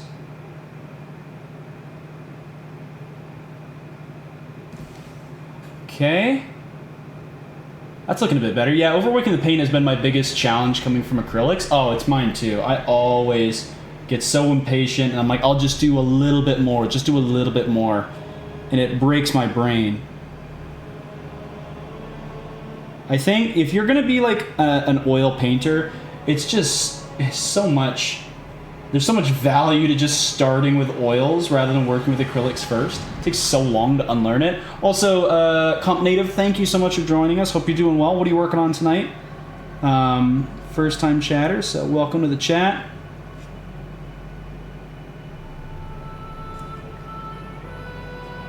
All right, a little bit more maybe.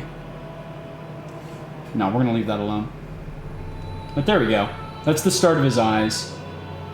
One of the things I really like is, like, the eyes give so much value to a model. It's just like, you don't have to do it like this, but like, give yourself a little treat and like paint the eyes if you're starting to feel a little tired, and you'll feel a lot better. It'll look a lot more finished than it actually is. And what's next here? We need to work on that exoskeleton. So we're gonna need some more whites here. Got a little bit of yellow in there too, which is fine.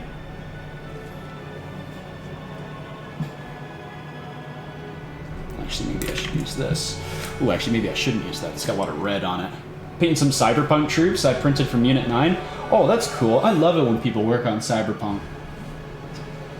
In my opinion, cyberpunk is just like such an undervalued setting in miniatures. Unit 9, I think they're a what are they? They're a Patreon, right?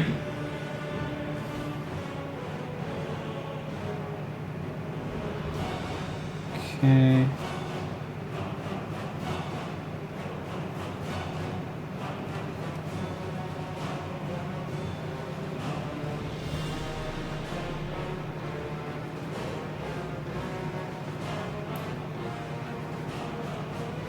There we go. So see what I'm doing? I'm using much thinner paint in much more specific ways. Again, we started out broad, now we're getting into the finicky. This has got to be just right stage.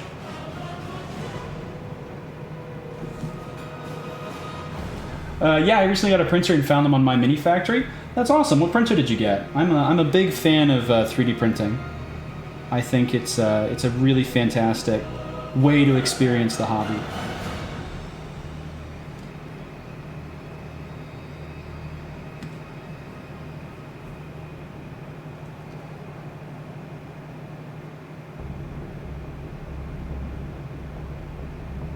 There we go. Oh, we got some Mass Effect music. Here we go. Now, I think it's at this point, I want to work on this head a little bit. I think I need a little bit of magenta.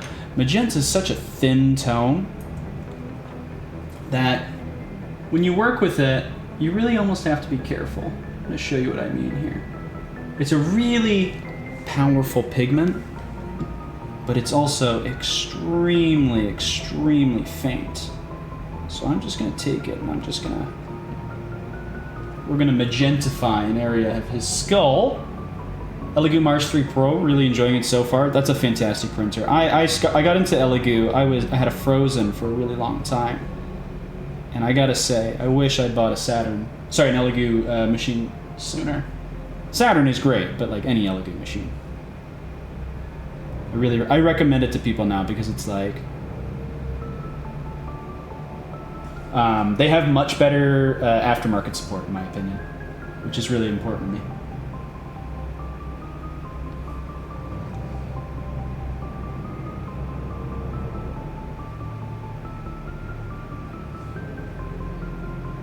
Okay. So that's not done, but I don't want to touch it too much. So let's change gears here. Grab a little bit more thinner. I like my Anycubic. I have too many now. I also have an Anycubic. I'm not saying that they're bad. Just they're very they're not as easy to find replacement parts, in my opinion. But Elegoo has such a great aftermarket support because they're so popular too, right? It's not really surprising.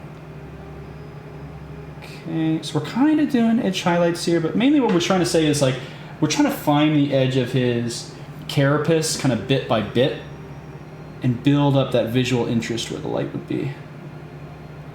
Right, so edges of fingernails and stuff. It's easier with monsters than it is with people, because monsters have such like clearly defined areas that I'm like, oh, that needs to be a highlight. That needs to be a highlight. Right? But with people, I don't know, something about painting human faces is sometimes so challenging. Probably because they're usually so small.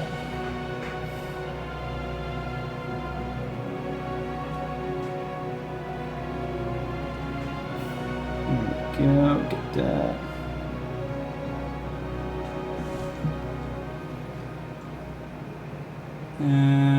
What else do I need to do here?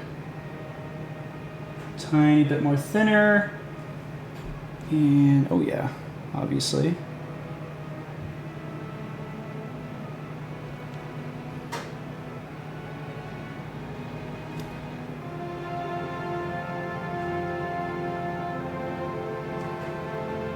There we go. Start adding in these details here. Sometimes the best contrast to achieve is like to find the darkest area and just put a big fat highlight right next to it.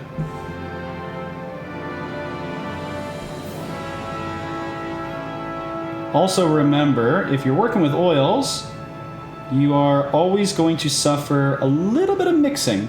Whatever paint you're putting on is going to mix just a little bit with whatever paint's already on the model. So over time, you're going to need to go back and refresh, but you can also make some really interesting mixes that way. Right? You're essentially wet blending directly on the model, which is both great and sometimes very annoying. It's been tough breaking the base wash dry brush habit. Yeah, definitely. For me, it's the precision of adding highlights in acrylics. Like it's kind of difficult to explain. It's like with oils, it just kind of breaks my brain on how some people achieve like these insane levels of detail. With bigger monsters like this, it's not as difficult. But on little people like here, like I have to work so hard to get this level of detail. And I don't feel like I have to work as hard, but you know, the more I do it, the easier it gets. So it's also just a practice thing. Like he was definitely more enjoyable. NMM armor is also an area I'm still kind of struggling with, but NMM in general is very difficult to learn for me, so.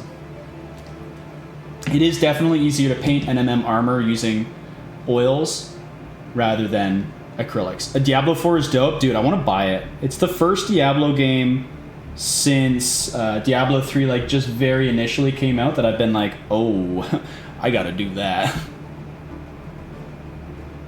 I gotta lose some hours to that. I looked up that Wapple guy. His OSL is wild. His OSL is like out of this world. It's something that like I simply have not been able to achieve anything near that yet.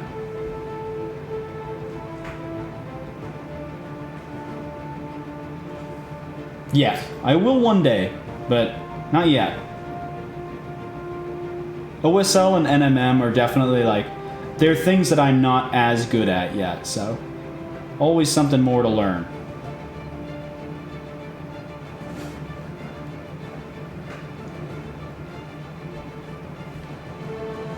What class are you in Diablo, Bob? Yeah, Wapple is a wizard. Yeah, absolute. And he's such, you know what?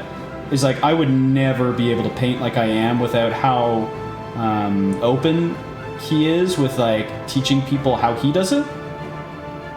Like he's definitely like, if you want to learn how to paint oil paints, he's definitely should be one of your first stops.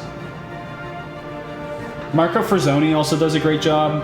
I wish that they would collab like they talked about, because I really like Marco Frazzoni's style of painting. Like I love his the way he paints transparently is such a rewarding way to paint.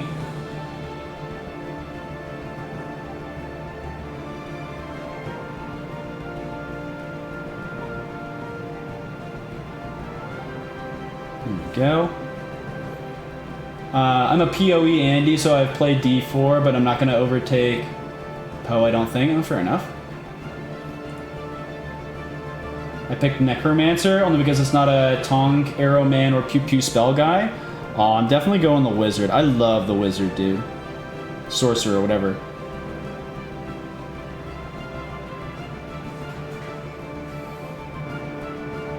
I'm a spell-slinging kind of boy when it comes to that stuff.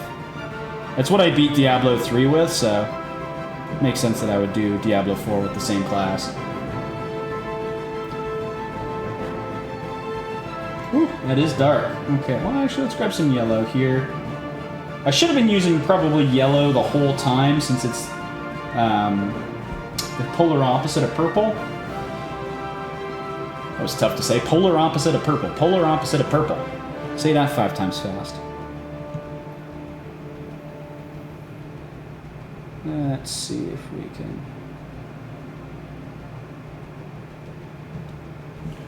I was just trying to pick out that vein on his forehead. Guy's got high blood pressure. Okay.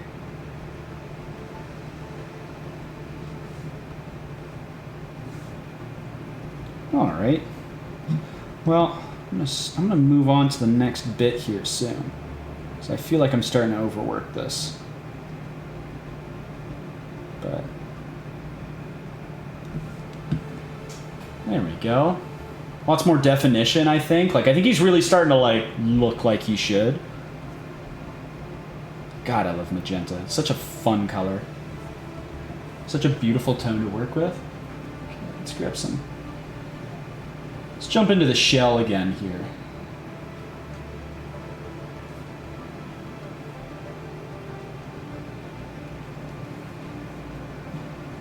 Okay.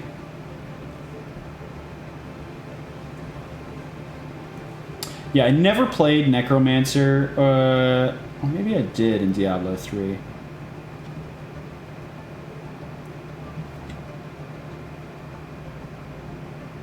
I cannot remember for the life of me, but Necromancer has always been cool.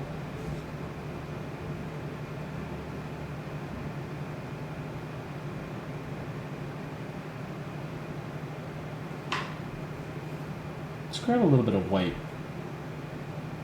Let's really raise this up.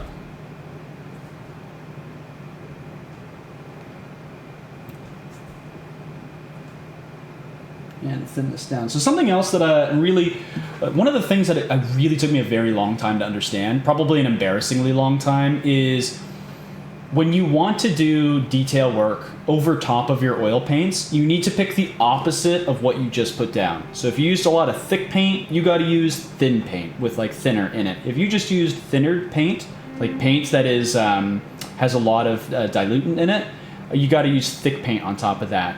Unless you wait for it to dry. Well, unless you wait for it to set, sorry. It's not quite the same thing. So unless you wait like 10, 15 minutes, that's what you gotta do. And like, I really got frustrated early on with it, but, you know, persevered. Now I'm here. I did my stupids, and now I can somewhat paint. I just picked something random most times. It was Crusader in D3. Oh, I loved Crusader. Oh, sorry. Sense memories of Crusader. Oh my god, what an amazing character. I also played that in Heroes of the Storm, which was empirically one of the best, like, MOBAs. It's so bad, like, so sad that Blizzard just kind of gave up on it. I really thought that that was a mistake.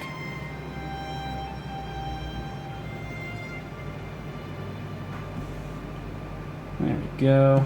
Just do some quote-unquote highlights. Even though Wapple will tell me that you're not supposed to do highlights.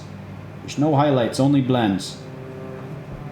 But I'm sorry, I just got trained too much by the heavy metal style, and I can't not paint a model without some highlights. I'm sorry, James, I can't do it. I'm an old dog. I can't learn all these new tricks. Is Diablo the one that has a Witch Doctor class? Yes, it is. I never played that class, but I know a lot of people really enjoyed it. It'll probably come back as like a DLC in Diablo 4.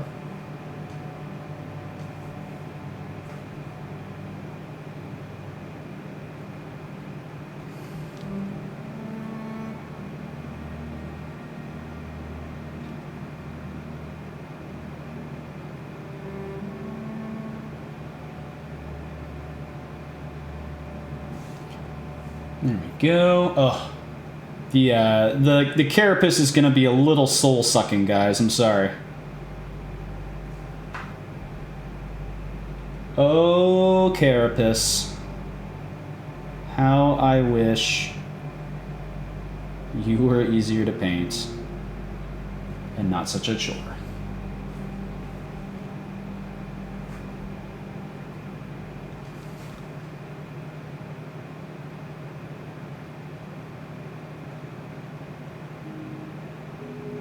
There we go. Get around the sides there. Ooh. just in here as well. Really important to get these front-facing areas are really going to be very important. Gonna hop off for the night and start winding down for bed. Nice seeing everyone. You may still see me in the Discord. Yeah, man. Thanks for joining. It's great seeing you. I hope you're doing well. And wishing you the best, man. Thanks for dropping by.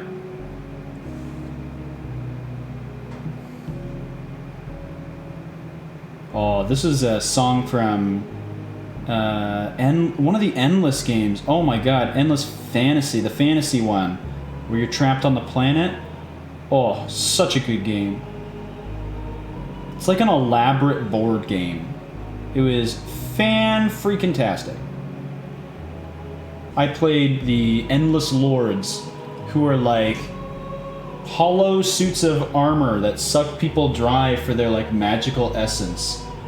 And they played great. I had a really good time. If they made a miniatures game about that, oh my god, would I buy them.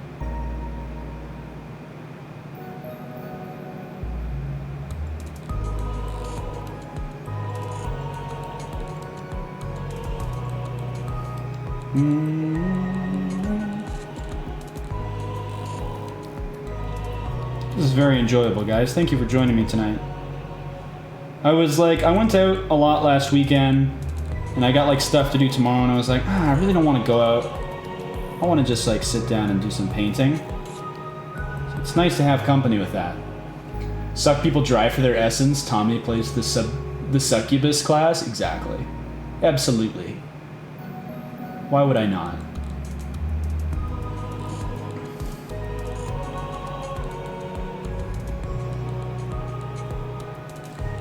I was being so nice to you, and you called me a succubus.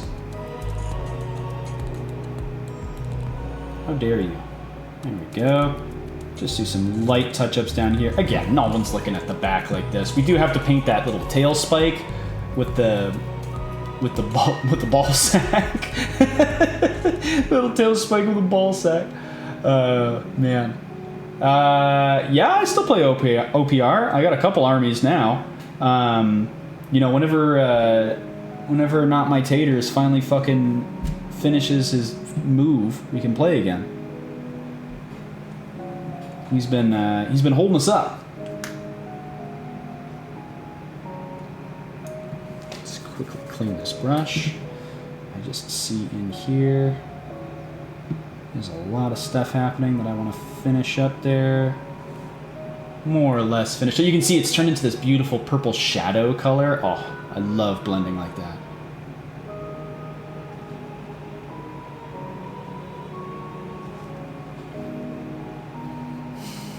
Yeah, I just finished my Empire army for OPR actually, and they kind of blew ass on their first playthrough, but thankfully we were playing 2v2 and my buddy with Nurgle saved the day.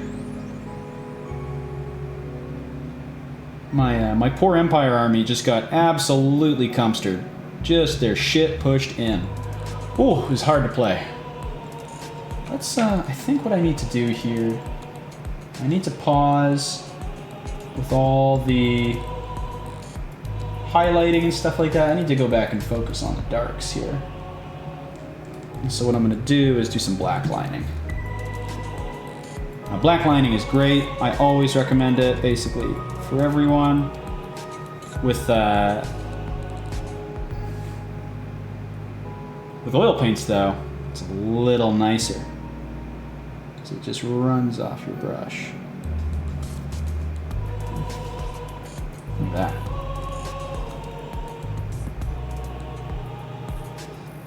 Oops. And then you fuck up, but you can always fix it. You can always fix it.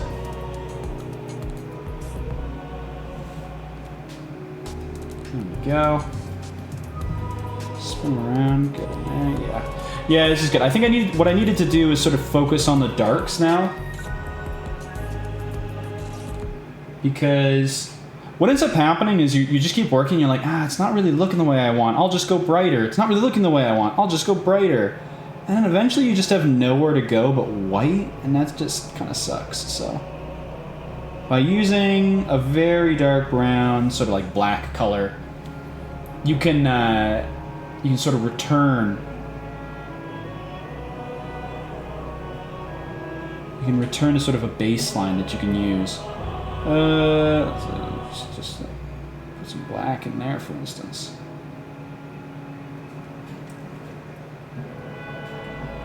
What else? Oh yeah, around the bases of the nails. Because that's it's a very busy area right now, and I just want to make sure that we understand what is crushed face and what is nail.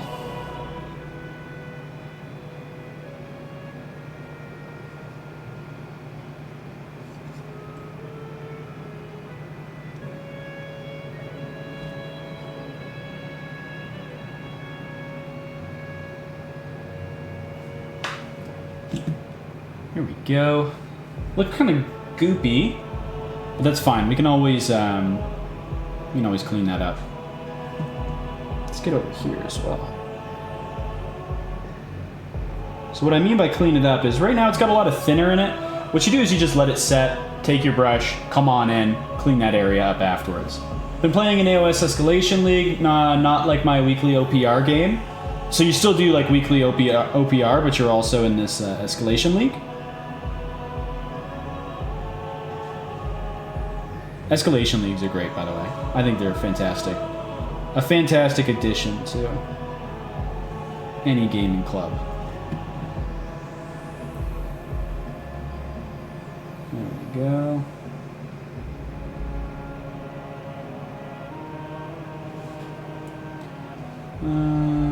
Get in there as well. Really firm up the edges of these nasty little areas here.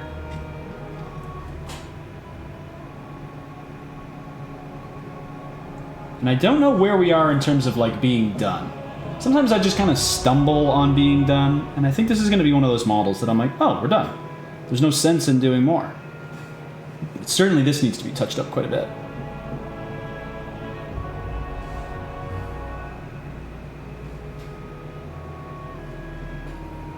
There we go. Yeah, my buddies own the hobby shop, so I got roped into playing so they had enough players. Oh, that's nice though. Nothing better than playing war games with friends.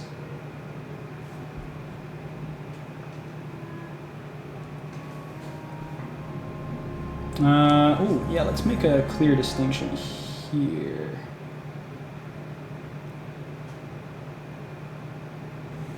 Yeah, that's better. That's obviously got to be, like, smoothed out, but...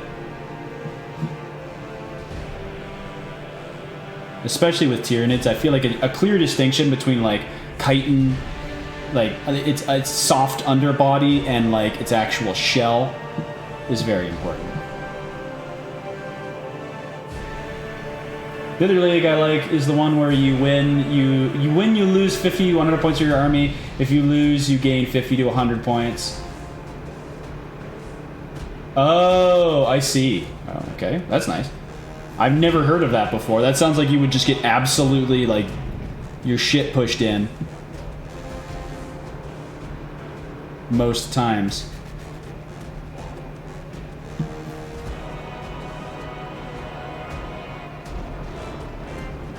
What is this music? My goodness. 1 second.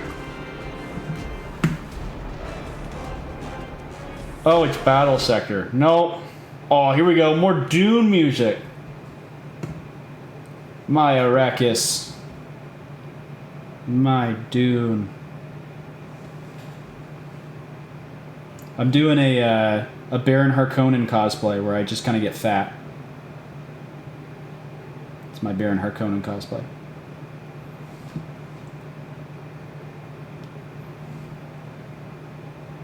Plus, there was a liquor license that came with the store, so it makes it fun. That's awesome that your store could get a cool liquor license like that. We could never do that in Canada. We can't have nice things. Yeah, but you would then gain points. I get the idea, but I'm like, oh my god, like... I guess it's a good way to learn, but, like, it can't be enjoyable just, like, losing over and over again.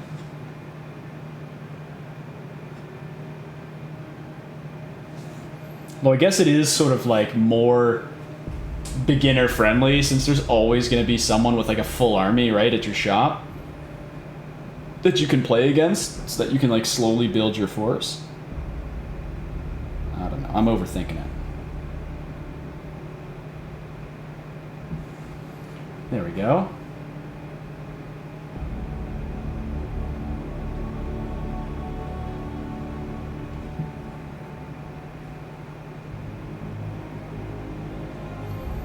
Okay.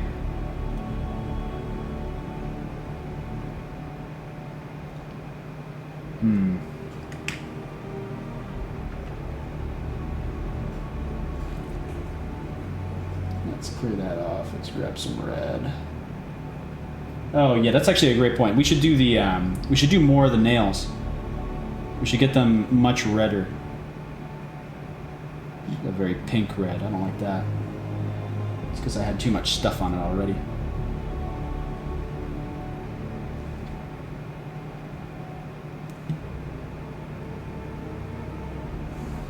There we go.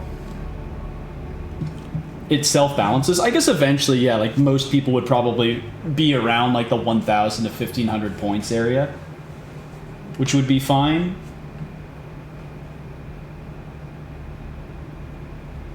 Let's grab a little bit of pure red and then clean our brush and then come in for pure red.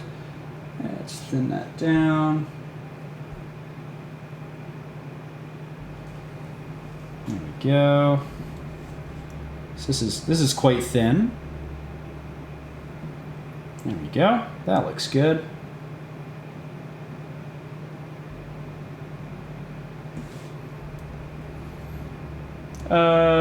Gasukt. Hello. Hey, how's it going? I just saw your stream. Also, mine Go Sue. So sorry. I should have read the message first. Go Sue, how's it going? It's nice to see you. Thanks for popping in.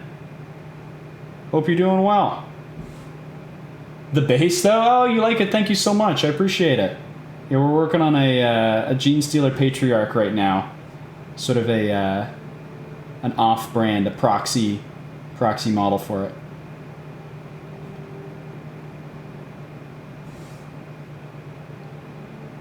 There we go. Oh, yeah, I love that. That red is so much better now. The red on the nails.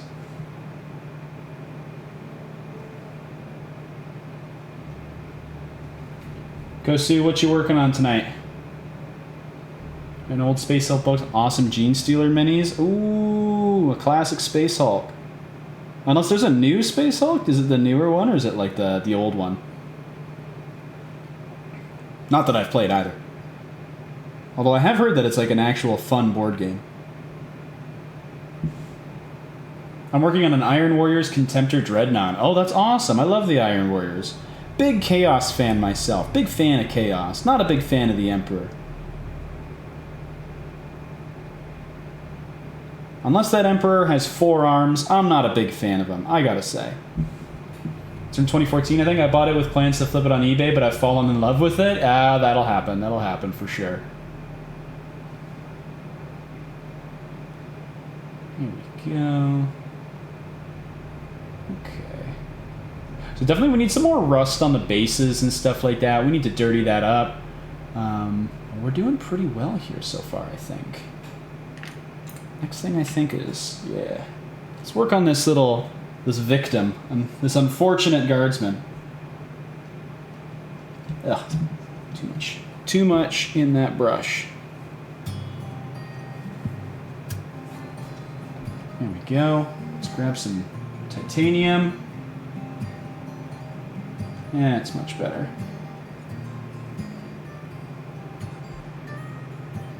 Let's thin that down quite a bit so it'll stick.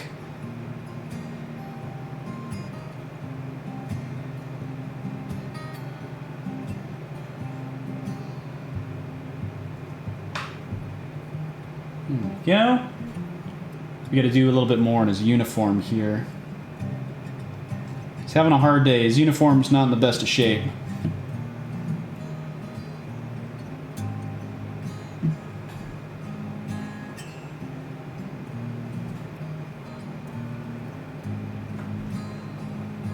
Good. So yeah, let's just buff this up, and then we gotta do some work on his breastplate and stuff like that.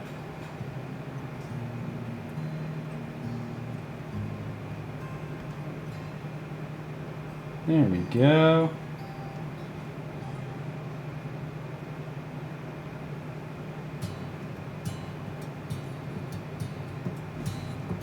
Why isn't his armor green? It is green. Are you colorblind? Am I colorblind? There we go. There's like quite a lot of paint on there right now. Let's blend that in a little bit more. If you blend too much, obviously, and you have strong colors on there, it just stops working, so... It's very yellow / olive over the stream. Yeah, I mean, like, definitely olive, because I used olive green in it, plus a yellow. That definitely is true. But I didn't have, like, Cadian tones ready, basically. So I made an approximation. I made a calculated decision. And I'm going to take some ice yellow here. I'm calling it ice yellow. It's actually brilliant yellow pale. And we're going to do some highlights.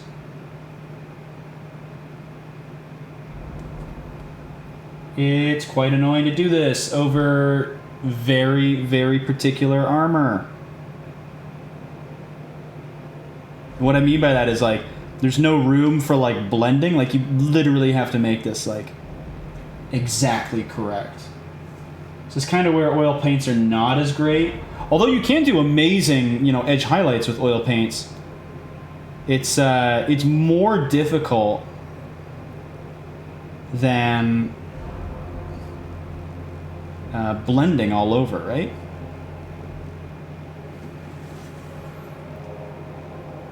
Yeah, it's also quite shiny because it's a very shiny paint. The yellow that I used, and that's not doing it any favors. But you can obviously, if it stays shiny after it dries, which some oil paints can, what you do is you just hit it with some matte varnish, and that takes care of the issue. Because some people do complain about that. They're like, oh, I don't want to paint with oil paints. I don't like shiny paints. And it's like, well,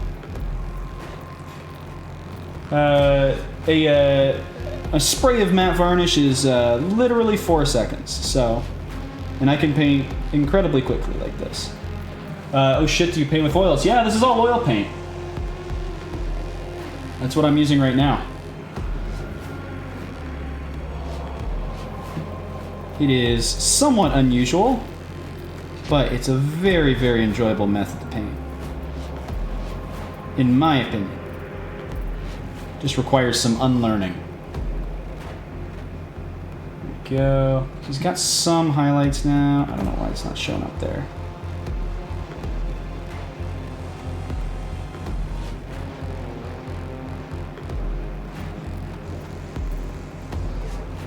Reporting for duty, sir! Hey, Gosu, thank you for this follow.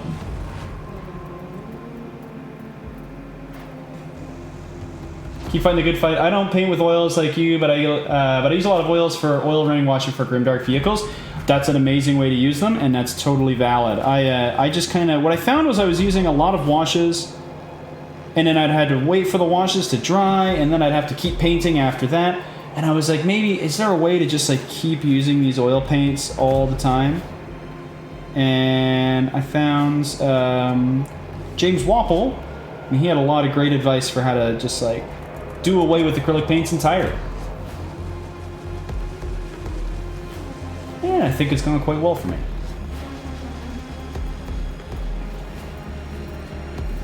Yeah, I think it's this, it's gotta be the olive green that I use that's so shiny. Because everything else is kind of matting out as it dries. Whatever. Let's focus on a little bit of that brighter skin there.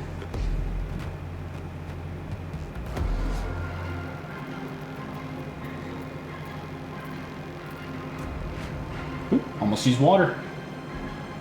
Can't use water, that would not go well. That is literally oil and water. Oh, now I need to use something a little bit smaller. It's funny because I thought of him when you mentioned oils like this. He's a cool guy. Very, very nice human being. Always lovely chatting with James Wapple, gotta say. It's all fun and games until you dunk your oil brush into water without realizing it? Yes. Then it is no longer fun. It ceases to be fun at that very moment. It is very much a baby vomit green, you're correct. I could probably mix some darker browns into it if I wanted to. Give me a second here. Give me a second, y'all. I'm busy painting knuckles.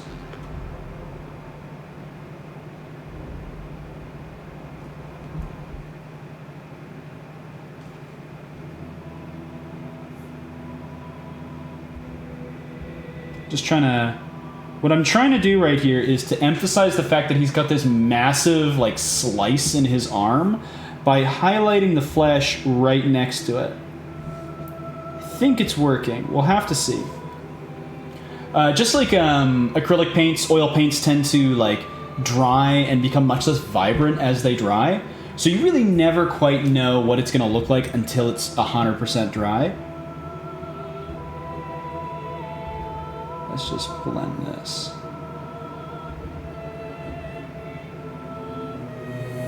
There we go. Blend his big old brain.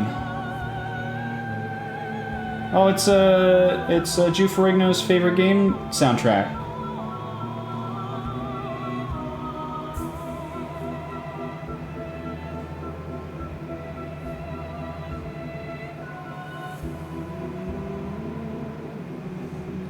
Castlevania? Oh, sorry, no, it's Bloodborne. Maybe that wasn't you. Castlevania's on here, though. You gotta stick around for that one, though. That's a special treat. Okay, good. Let's just clean that up. So what I'm doing right here is just taking a very soft, very dry brush and just like boop, boop, boop, boop, boop, booping the paint. And all that does is smooth it out. Smooths out like your gradients. It smooths out your blends. I just realized his name isn't Drew. Yeah, I'm not just saying that, you know, for shits and giggles.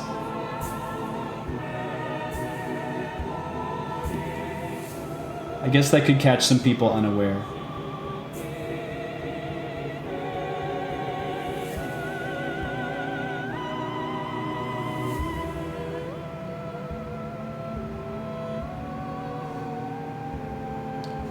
There we go. Okay.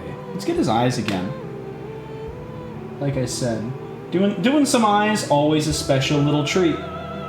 Special little treat for good painters is painting eyes.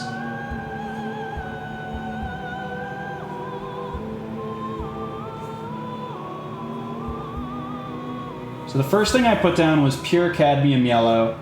Now I'm putting down some brilliant yellow pale over top of that. And obviously, the same way you do anything, right? It paints a little bit less.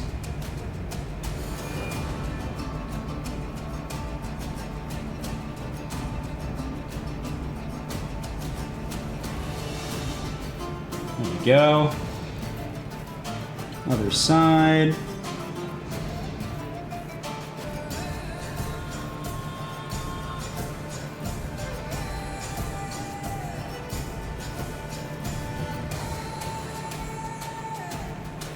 And that's a much more, that mixes with the yellow beneath it. It becomes a much more vibrant, noticeable yellow. And then we're just going to do a little slit for eyes after that.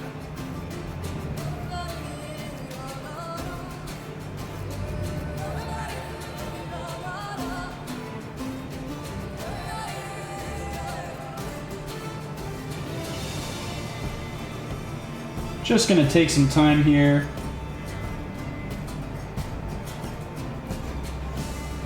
Focus on my good buddy Concrete.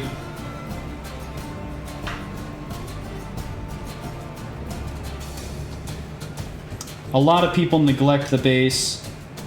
I love the base, in fact. Sometimes what ends up happening is if I can't get a good base, like if I can't figure it out for whatever reason, I get very depressed and I'm unable to continue painting the model. It's quite sad. If I really dislike a base, I have a really difficult time painting the model.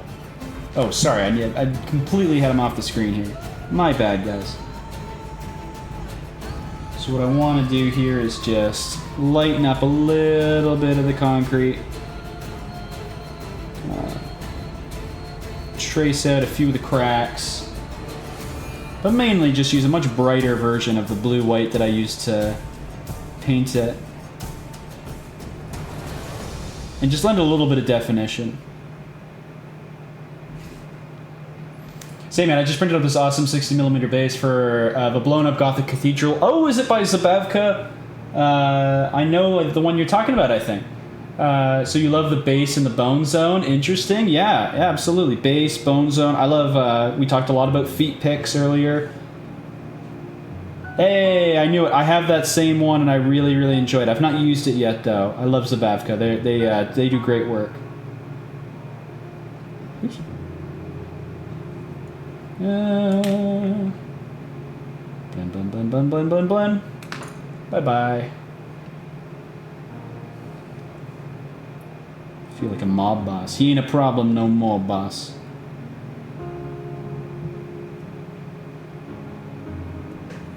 Oh, and of course, we gotta do a little bit of rust. Oh, that's gonna be fun. I love doing rust. What are we doing here? What am I looking at? We're closing in kind of on the middle of the end. I think what I'm gonna have to do is I'm gonna have to let that dry completely before I darken it, but I'm gonna try a little bit here.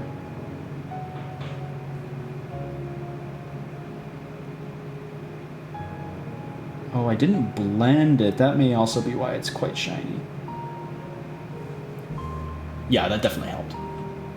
So when you blend the model, like the paint on the model, what you end up doing is making these tiny little brush strokes, and that helps matte out the actual paint. So like when it dries much more matte because the actual surface of the paint is kind of rough from you like touching it like this. So by doing that, you actually get like a nicer finish to the paint. So maybe I just haven't been... Have I just been completely ignoring the finish on this? Yeah, I have, haven't I? That's not good. So we just kind of go around and we just kind of push, push, push, push, push, push, push, push, push, push, push, push, push, push, push, push, push. There we go, and we're good. We do need to do... So we need to do a little bit of blood, obviously, sort of dripping down. And maybe a little bit of blood here. Oh, Alizarin Crimson, though, is going to be really good for doing that. And it's not on my palette. I need to go grab it. It's just over there. What else do we need to do? Oh, some rust. Okay, so I'm going to get two paints. I'm going to get deep blood red, and I'm going to get an orange, and we're going to do some rust. Base set and printed at 60mm and 60mm. I thought it was tripping or something. I contacted Zabavka last night. Oh, it's a topper, right? So they're never full... Oh, no, they might be full bases. They do that now. No. Yeah, maybe they just made a mistake. Oh, my legs. Orange and crimson. Orange. Crimson. Oh. Sorry, I did a 5K run and my friggin' legs are dead. Absolutely cooked. Crimson. We're just going to put this orange back here because we don't need a lot of it.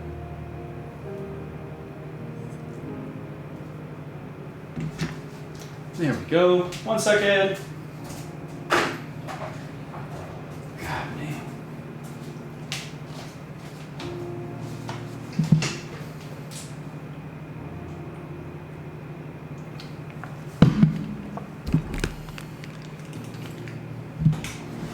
Okay. So what are we doing here? Oh yeah, so let's start with...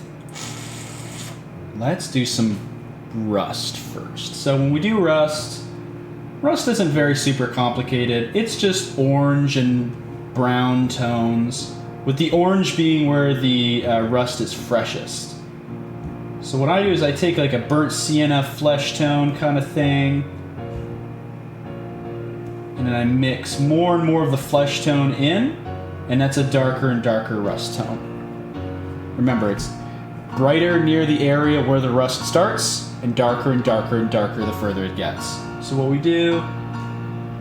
Why am I making you listen to this? I'm sorry. I'm hearkening to the Batman. Oh, nice. Here we go. So what I'm going to do is take a little bit of this orange, almost pure orange. A little bit more. There we go, yeah.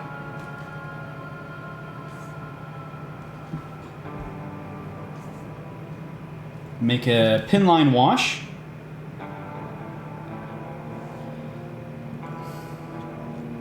And just put it around the base. And a little bit up there as well. Alright. And we're going to go around and we're going to find some areas where that'll work. A little bit more. So for instance, back here, in this little busted area, in these darker areas in there, that's where rust would start to build up.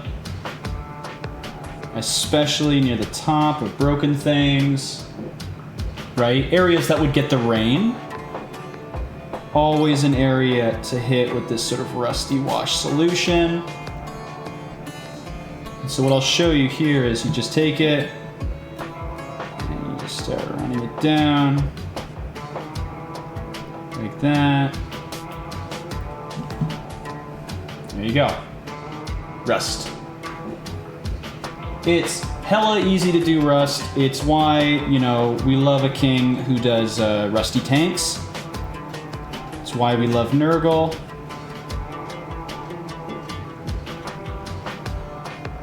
And the nicest thing about this is it's just blending with the actual paint on there too, so it doesn't look crazy, right? Because like, if you go too bright too fast with rust, what you end up getting is like these like sun-like orange spots. I just finished a 6-month rusty dirty ass tank project. Rust and filth is life. Absolutely it is. There's literally no project that's more fun than painting a damaged tank that's going to be terrain. I maintain that. I think that that's the most fun you can have while miniature painting. That or like a damaged old like installation of some kind. I think that that's you know where I'm happiest. But for this, especially with things like rebar, right? You're always looking for look for areas to add blue and orange because they're great contrasts, and lots of people like to highlight concrete with gray. Resist the impulse ever to use just a neutral gray. Look for things like very bright desaturated green or very bright desaturated blue. Use browns. Just try to find those colors, right? Like every time you use a gray, a mixture of black and white, it's so desaturated, it's just going to inherently look boring. It's fine in small amounts, but do try to find that color. Do you paint NMM or do you use TMM oils? That's a pro tip. Thank you. I use NMM pretty frequently. I'm not the best at it, so this is a lady I'm working on in the background here. But I only use NMM oil techniques for this. It's the same as using acrylic NMM. It's all about sort of capturing light. This guy's kind of like a judge character. He's got a leather skirt, and he's supposed to have this sort of like bronzish gold armor. I think it looks okay. It's not my best work, but you know, what are you gonna do? But I use TMM as well. I love TMM. Right? For my dwarf army, right? Nothing beats it. Super fast, super reliable. Never feel like you gotta do NMM in order to do prestigious things. You can use TMM and it's gonna look great. What else is there? I don't have much else to show you. Sorry. Yeah. But this, especially painting like rusty metal, it's actually, there was a great Angel Giraldez video I watched where he talks about like you have to paint things, if you're going to paint things rusty and gross, you first have to paint them, if you're painting rusty metals and stuff like that, you first have to paint them like you're painting NMM. You have to paint them well, and then you can make them grimy, and it's going to work out really well. I don't fully subscribe to that, but it does do great work for you if you can do it. Like, I painted all of this obviously using a quote-unquote NMM. Like, there's no shiny metal flakes there. And I think that because it's blue and dark blue and black and gray, and then you've got these bright reddish tones up there, I think that's always going to look more visually interesting than using a strict gray.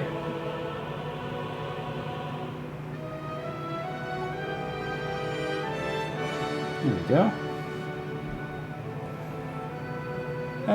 And once this dries, it's going to be completely matte. If it's not completely matte, I'll just spray it. What's next? Oh yeah, blood. Let's do some blood.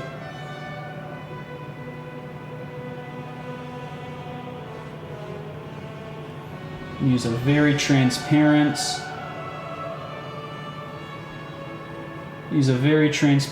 red tone. And we're going to try to make this work. It's already pretty busy in here.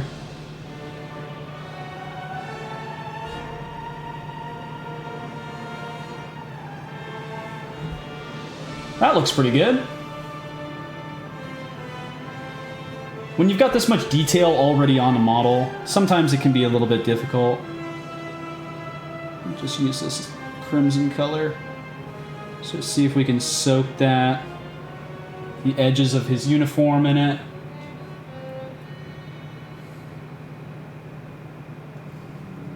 And then something is crushing his head, so his head has exploded. Apologies, gore warning, I guess. And what we're going to do is we're just going to work the same crimson in there. And then work it down here. And here as well. And we're going to have to make it run down his armor and look noticeable. So let's just send that down. So it would run down here. And then it would pool around here. More. Oh, let's get some gore over there. This is a tone called Alizarin Crimson. I don't think you need this, but it's really handy if you're doing blood effects. It's a very transparent, very, very dark, rich red tone. I think it does great work for this kind of stuff. Not a necessity, though. Just use... You got blood for the blood god, you'll get just as much use out of it.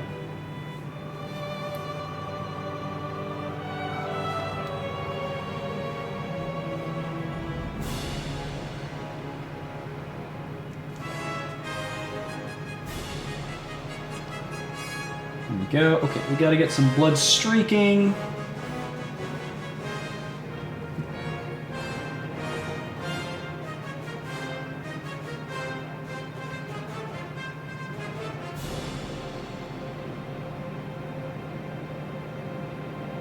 It's good to get a couple different streaks of different lengths rather than rely on like one big streak and then another streak of the exact same length. There we go. Try to get between them.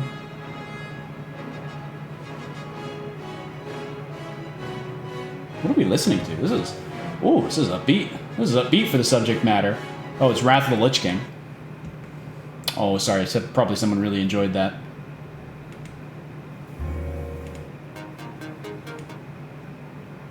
Here we go. This is a better song for this kind of subject matter.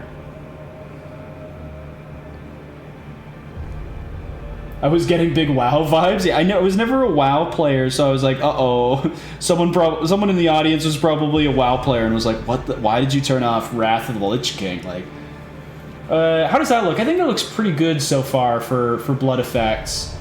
It's kind of difficult to tell what's happening, but I don't think the head is actually well sculpted that way. I think his head is basically like this into the palm. If you look around, like you can kind of see where his ear is, but it's not super well detailed. So I'm just kind of going nuts. To be a full-time WoW streamer, I'm done with WoW though. Played for 15 years and glad I'm done. Yeah, at that point it's kind of like yeah, I think you want to get out of it at that point, probably, right? So maybe let's do some blood streaks over here too. That'll be fun. Let's just get up in here and then right.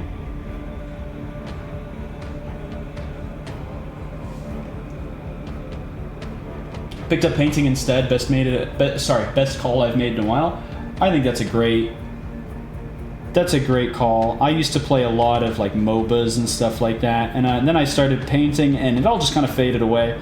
It gives me like a rush of dopamine when a model is done that I simply like can't find elsewhere. So that's why I've just continued with it. And the fun thing is about painting is there's always something new to learn, right? You're always learning some new crazy thing, and like, you know, once you've mastered TMM, then you can learn NMM, and once you paint this thing, you can paint that thing, and there's always a new, you know, model coming out. It's a very like, and it I don't know. I think there's an inherent benefit to learning to do something artistic, and I was never very artistic as a kid. Almost said autistic. I'm sure there are people that would argue that I am. And I wanted to learn something, you know,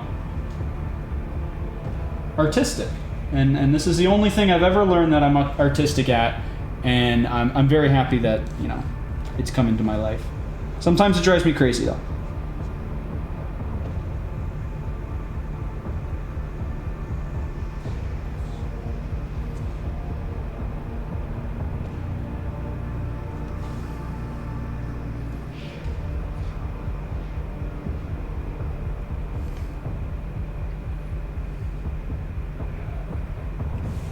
Ooh, that's fun. It kind of looks like he's looking at the audience. I think I need to touch up that upper eye a little bit.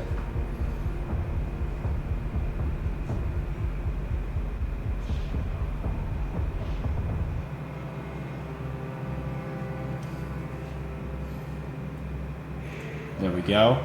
Oh, he spotted you. You're the next guardsman. You're the next guy in the squad. Maybe you're even the commissar, right? You were gonna shoot this guy anyways.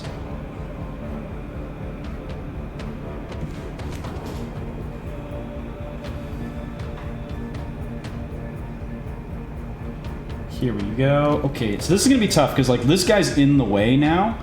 But let's see if we can get in here.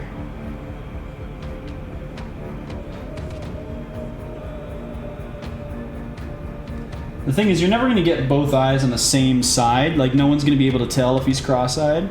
This is another reason that... Oh, yeah, there we go. This is another reason that painting, like, monsters is sometimes way easier than painting people. Because that looks normal, but, like, if you painted those eyeballs on a human being, you'd be like, oh, something's up with that dude. That's not looking right.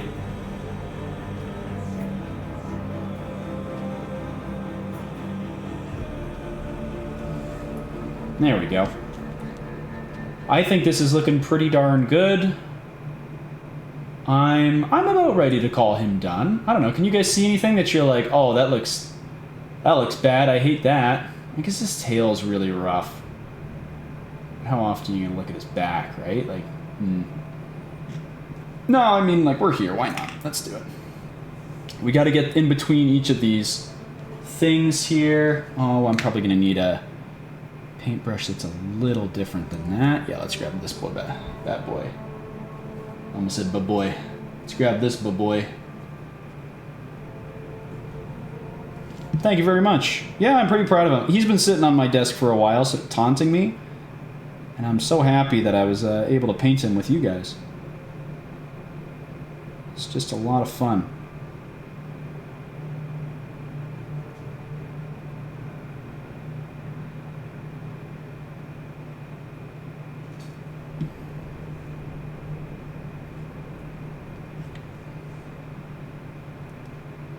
Now this is going to add a little bit of time. This isn't a display model though. I'm not going to go ham on, you know, making his back look as good as his front. Like, when you're painting a model like this, it's good to pick a viewing angle, and I think this is a very natural one. This is a very natural viewing angle for this particular critter.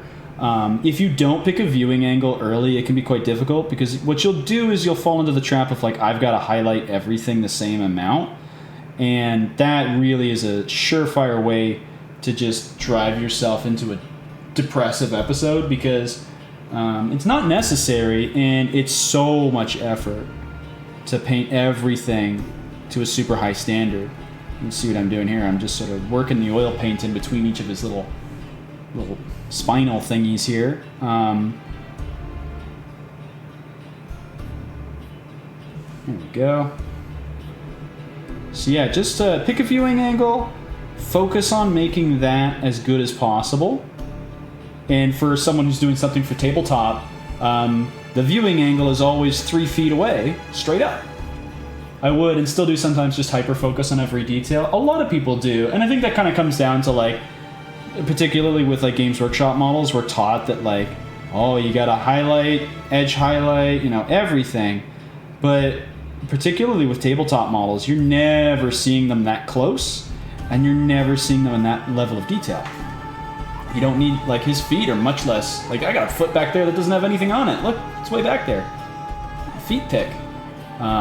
You don't need to worry about it, because it's just like, it's just not important to the overall viewing experience of the model. And it's nice to just kind of cut yourself a break. But, you know, if you're like me, you'll start to, like, dread, because you know that it's there, right? So sometimes I do stuff like this, where I'm like, I don't think it's super necessary for me to be taking these, like, kind of final steps here. But I'm like, if I don't, it'll bother me, because I'll think about it later.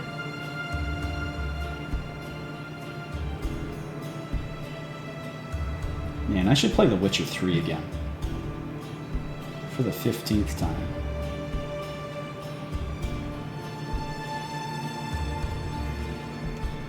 Yeah, the edge highlight everything to death GW style hurts my soul. I think it's definitely a good looking style, that's for sure, but I just don't think it benefits most people. You don't need to paint, you know, like, to heavy metal standards each and every time. I think even heavy metal painters they're paid to do it, right? So, you know, they've got that financial incentive to just keep going at it. But I think a much more fluid style of painting is always going to be a much more enjoyable way to do things. You know, and it's faster. But that is what separates the men from the boys, knowing when and where to stop. That's kind of true. I feel like a lot of newer painters just don't know where to stop. But I mean, I'm a pretty experienced painter, and there have been times when I'm looking at something and I'm like, how long have I spent on this? Like, I'm crazy. Like, I should never have done this much work. And once you start, right, you kind of commit yourself to it. It is why I like oil paint so much, though, because it's just so much fun to go back and forth.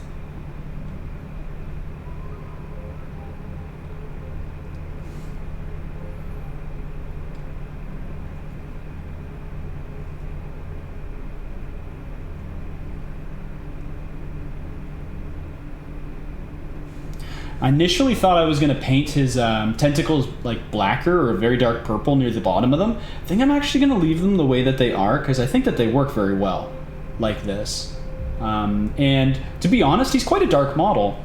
And I think that by leaving them alone, that's really going to benefit the model overall. It's just a little bit of blending on his shell here. Can't think of it as a carapace, it's just a shell.